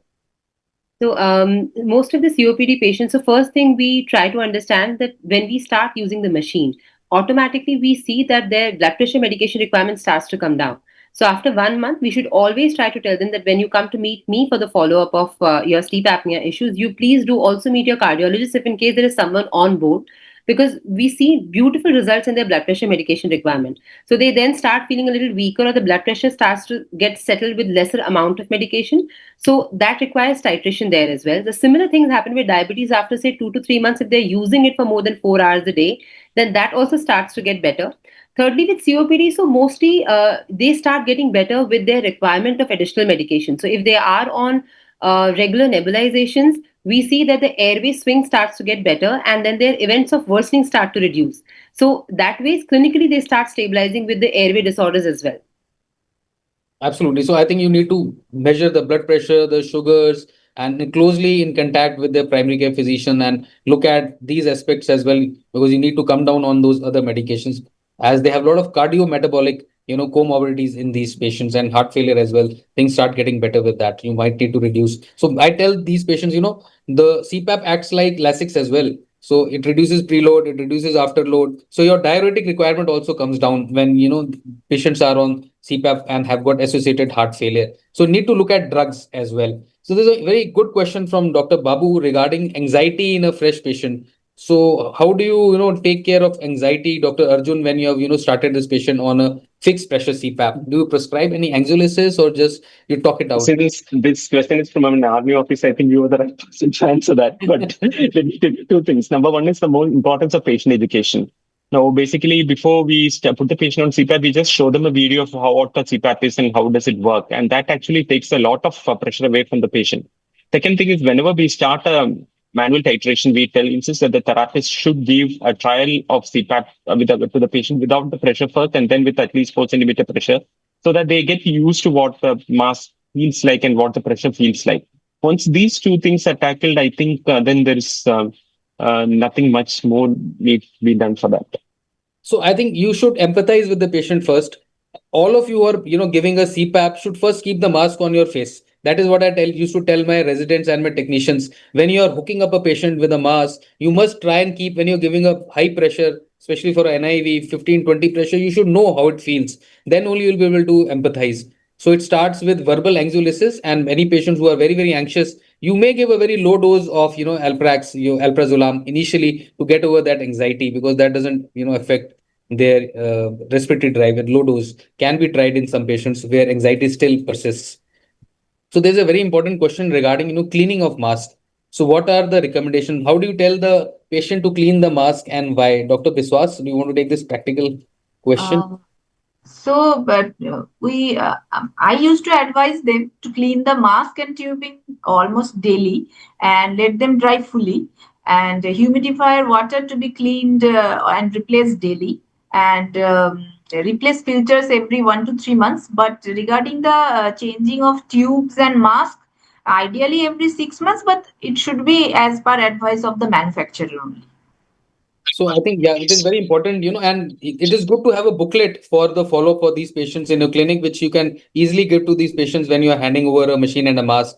A very simple thing which I tell my patients is that you can just take the face wipes, and when you get up in the morning, you have to clean the mask with the face wipe which is there. And it may not be practical to wash it every day, but cleaning with a face wipe is something which keeps it hygienic. Once a week, also, if they're able to do on a weekend, and they can use this wash up liquid, the wash up liquid which they use for washing their utensils, that can easily be use any foaming agent to clean the grease off. Why it is important? Because if you don't take the grease off, there is going to be more leak. So that hovercraft effect which I was talking about, so that will be lost. So it will not take the shape and contour of your face. There'll be more nasal bridge ulcers, there'll be more leaks, and there'll be a lot of intolerance.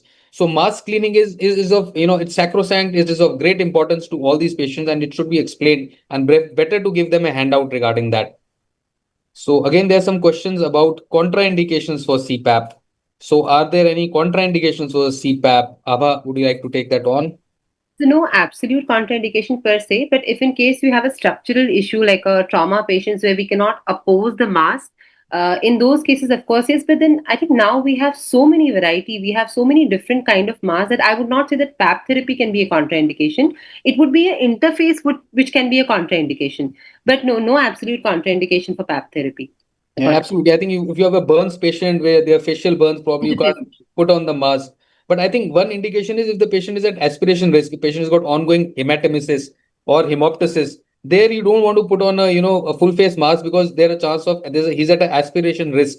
So probably somebody who's got an ongoing massive bleed, upper GI bleed, is you would not like to put on the mask. If you want, you can put a HFNC or a nasal mask, because the vomiters can come out. So these are the few things where practically you have to look at. So there's a question about now, Chinese products again. So physical hands-on workshop is what most of the people, I think Dr. Amita Nene will be able to take this on if she's around. So most of the delegates are looking forward to physical hands-on workshop. What strategies have we found effective in improving long-term compliance with PAP therapy? I think we've discussed it a number of times. And again, so a lot of brand specific. And what is the difference between CPAP, APAP, and BiPAP devices? This question is again from Kashmir. I think we've discussed it. So would you like to repeat, Dr. Abha, CPAP, APAP, BiPAP briefly? CPAP is a fixed pressure which we give continuous to the airway. That is CPAP, continuous positive airway pressure. APAP is when you have an automatic setting where we can have a range of pressure, minimum and maximum, depending upon the airway narrowing and the pressure sensing. And bilevel PAP is when you give two different pressures, an inspiratory positive airway pressure and expiratory positive airway pressure, which is technically indicated in a ventilatory deficit issues than in purely obstructive event issues. So these are the three broad distinctions of the modality. Absolutely. And I think I will have just time for one last question now. We were beyond 10:30. And any experience with MAD, the mandibular advancement devices in India? So Arjun, have you had any experience with the MAD devices in India, and where do you use it? Actually, our center, we have a very strong dental sleep medicine. So they use a lot of mandibular advancement devices. In fact, actually, in the last 6 months, I was just looking at the data today. We had 7 patients who were put on MAD. Basically, mild sleep apnea, low BMI, and patients who were not keen on using a CPAP, and they wanted an alternative to CPAP. But very interestingly, I just found out we are able to analyze the data, but I found out that in all these patients, the AHI have significantly come down as compared to the pre-treatment thing. I think we'll just write it up in publish it. So because a lot of our dental colleagues even give it to the severe, sleep apnea patients. So any word of caution? I mean, which subgroup would you like to try a MAD? Because that is important. Mild OSA, low BMI, particularly in females. These are the things which we usually look at if the patient is not very keen on using a CPAP. Absolutely, and they should not be having any dental issues because malocclusion, dental caries, because a lot of these devices they pull your mandible forwards. It causes a lot of salivation, and there may be some hygiene and aspiration related issues as well. So those contraindications also you need to look at when you're prescribing a MAT device. So I think it's been wonderful, and thanks to all our panelists. Still we've got around 2,500 logins even past 10:30 on a working day when you have to go to work tomorrow. So it speaks volumes about the kind of quality and which you have brought to the table and the kind of knowledge dissemination which has occurred with Indian Chess Society. So I think we would now like to call it a day, and I would like to thank all of you formally, and we can't thank you enough for keeping the discussions going, and it's been amazing. And thanks a lot for the entire dissemination. And I would also like to thank the organizing team, the Indian Chess Society, and also SIPLA, who are the academic partners for this workshop. And we look forward to seeing you all again during the hands-on workshop where we can take it forward from here. Thank you, ladies and gentlemen. Thanks. Thank you. Thank you. Thank you, ma'am. Thank you, sir.